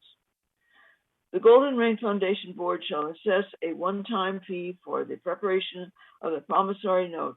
The Golden Rain Foundation Board shall also assess a handling fee of $252 until later modified by the board, and interest, if applicable, at the minimum rate allowed by law. The monthly payment of the trust facilities fee, the handling fee, and interest, if applicable, shall be due on the first day of each month. And resolved further, Resolution 90-18-48, adopted November 6, 2018, is hereby superseded and canceled to the extent that it differs effective January 1st, 2022. And resolve further that the officers and agents of this corporation are hereby authorized on behalf of the corporation to carry out this resolution. So I move that we approve this resolution and postpone the final for 28 days per Civil Code 4360. So we have to correct the date inside. We have a second. Okay. I need a second. I'm sorry, who said? Debbie. Okay. Okay, Debbie. All right, discussion. And Jeff has something to say here. Madam Chair and to the board, the only modification that after staff was working on the numbers and trying to calculate if there was an impact from people that live here selling and, calculating all that, was that we did note that we do run into a scenario, and remember, this is paid by the buyer, not the seller, that we do have individuals who buy in here and then turn around and flip the buildings. But sometimes the units are held for more than a year while they're being redesigned. So that same buyer would go buy another one to flip it, and we wouldn't be collecting the fee. So one of the recommendations was on item number 5 to indicate that if they held interest in their current the current interest for at least 1 year, if we would revise that to 2 years. And I think if we revise that to 2 years, we would address all the issues with regards to potentially the individuals that are just coming in and buying and flipping, as opposed to somebody that's really here as a resident owner. Okay, Joan? Okay, I move that we amend number 5 to read 2 years instead of 1 year. You need a second. You need a second? So we have 3 seconds. 3 people. Any discussion? Jim. Now he has there's no discussion. And so if there's no objections, then we approve amendment.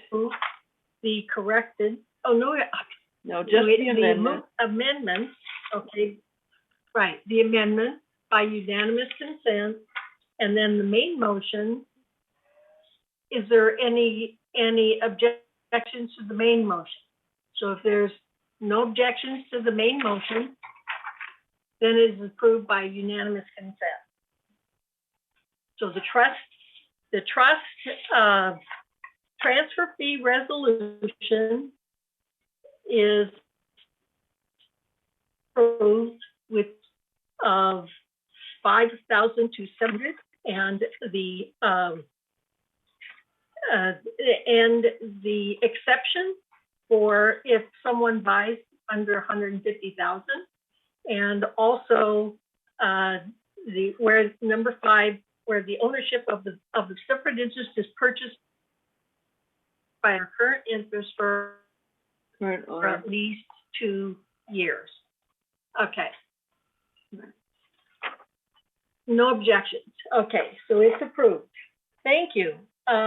We have been going on for a very long time, so I'm going to ask, does anyone need a 5-minute break before we continue, or do you just want to continue with the committee reports? I need a 5-minute break. Okay, take a 5-minute. Okay. All right. President Carpenter, I need at least 10 minutes. I've got to fix some lunch for my wife, so I need at least 10. Oh, okay. Either that, or you can push my report back if everybody else wants to start. 10 minutes is fine. Okay.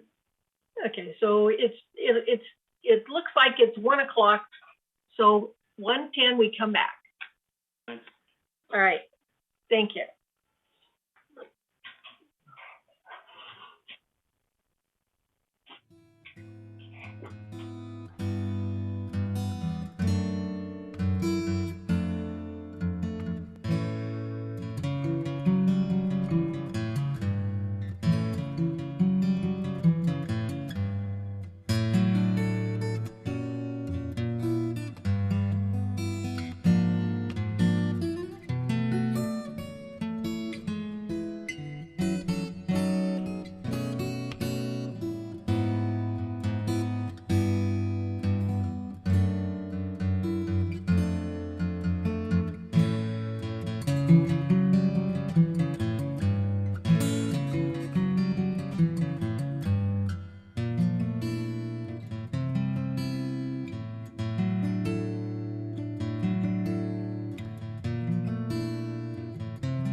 Okay,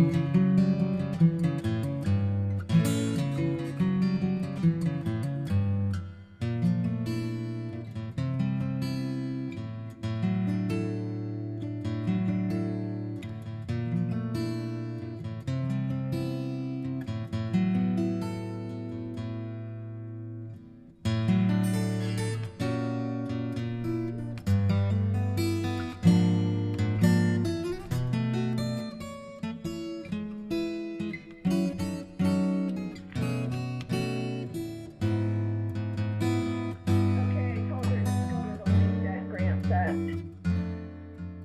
this morning, and she should be fine. Okay, I need to know if everyone is here. It's 1:11, but I'm here.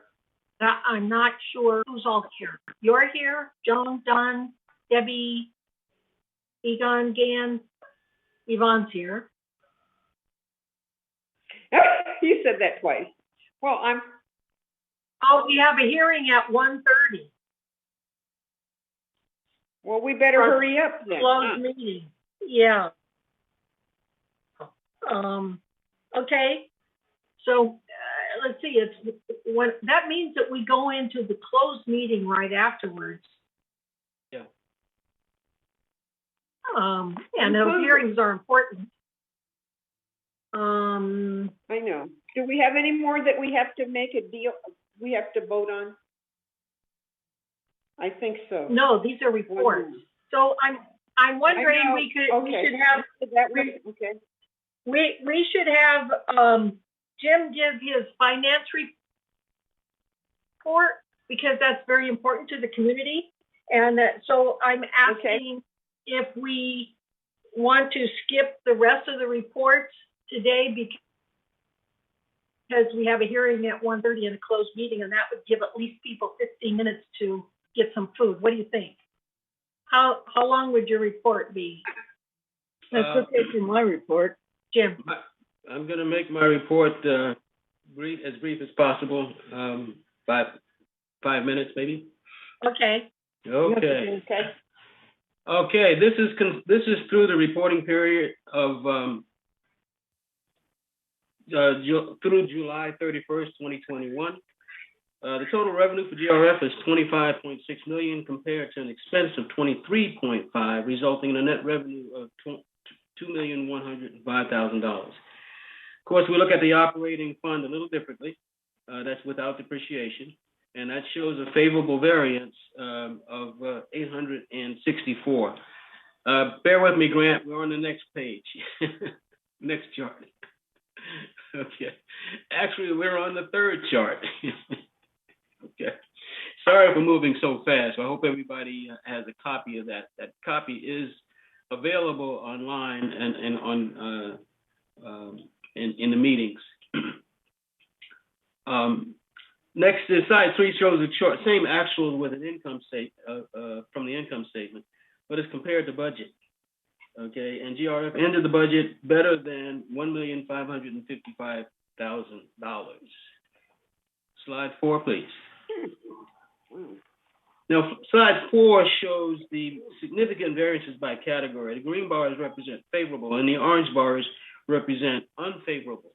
And of course, employee compensation, okay, is favorable, primarily due to open positions in security and information services. And of course, recruitment is in process. There's also certain janitorial and recreational positions that remain to be filled while the clubhouses remained closed. They were unfilled while the clubhouse remained filled. We've had an increase in the trust facilities fees. We'll go through that a little bit later as we do an analysis of the units matters sold. And our community events is favorable due to the closure of facilities during the pandemic. The budget assumes they will be closed through March. They will reopen in March. Of course, they reopen slightly later than March, and thereby creating a favorable variance. Unfavorable, unrealized gain or loss on our investments. This is it's $321,000 loss for the year. Actually, that is improved over the last 4 months. Miscellaneous revenue is down by $306,000, and that's due to less fees, but as a result of facility closures. Clubhouse rental fee and events and rental fees also unfavorable. And again, the assumption was it would reopen in March, and they opened in June based on state guidelines. Slide 5, please. Of course, this slide actually shows, it's a little misleading because I'm not seeing the trust facilities fees on here. I'm not seeing them highlighted. The yellow are the trust facility fees, and the orange is broadband services. Trust facilities fees are 36% of the non-assessment revenue, and broadband services are 40% of the non-assessment revenue. The golf revenue is 16%.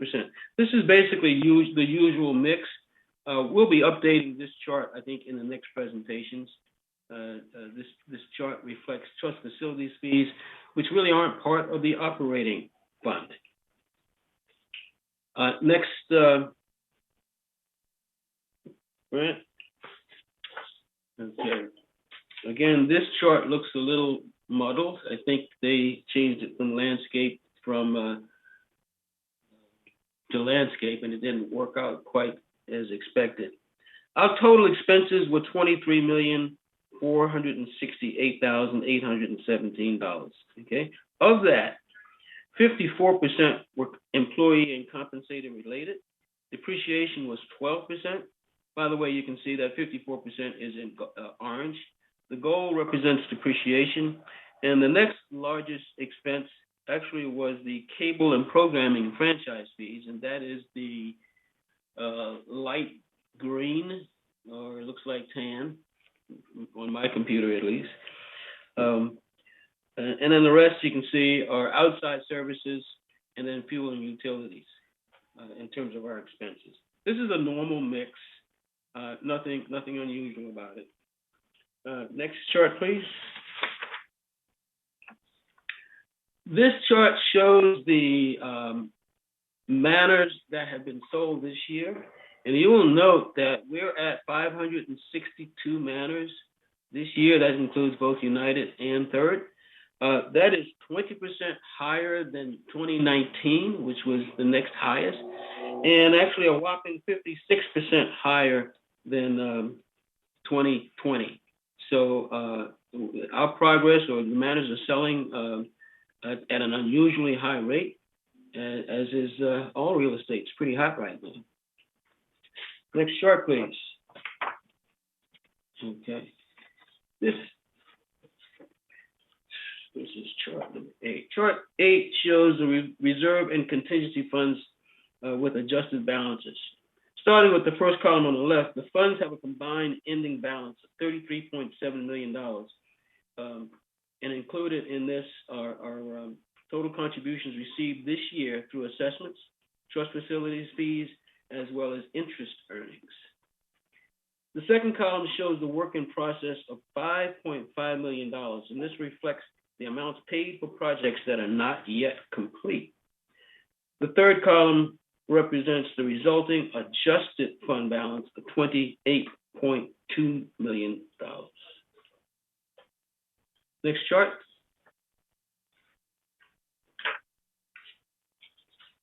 Okay. So, slide 9 shows the adjusted fund balances to historical balances for the past 5 years. As you can see, in 2017, we were about $21.5 million. We now stand at roughly $28.5 million, $28.2 million.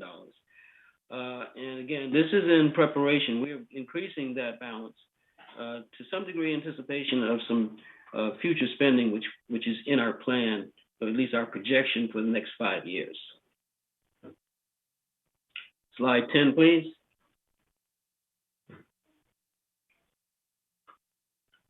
This listing on this slide gives you an idea of where the reserve money is actually committed. Of the $13.5 million appropriated by the board for the various projects and equipment purchases, the remaining encumbrances against our reserve and contingency funds are $7.3 million, primarily for renovation projects. And what stands out there is we still have yet to purchase some vehicles, as well as some work on the clubhouses and other GRF facilities that we have planned. And that is my report, the financial report. I hope that was not too quick for everybody, but everybody has a copy of it. And I will entertain any questions after this. You can email me directly, or we can cover them in closed session. All right, thank you, Jim. So I'm going to ask the board if they would vote to suspend the committee reports for this particular meeting so that we can go forward to the closed meeting, take a 10-minute break, go forward to the closed meeting, because we have a disciplinary hearing at 1:30.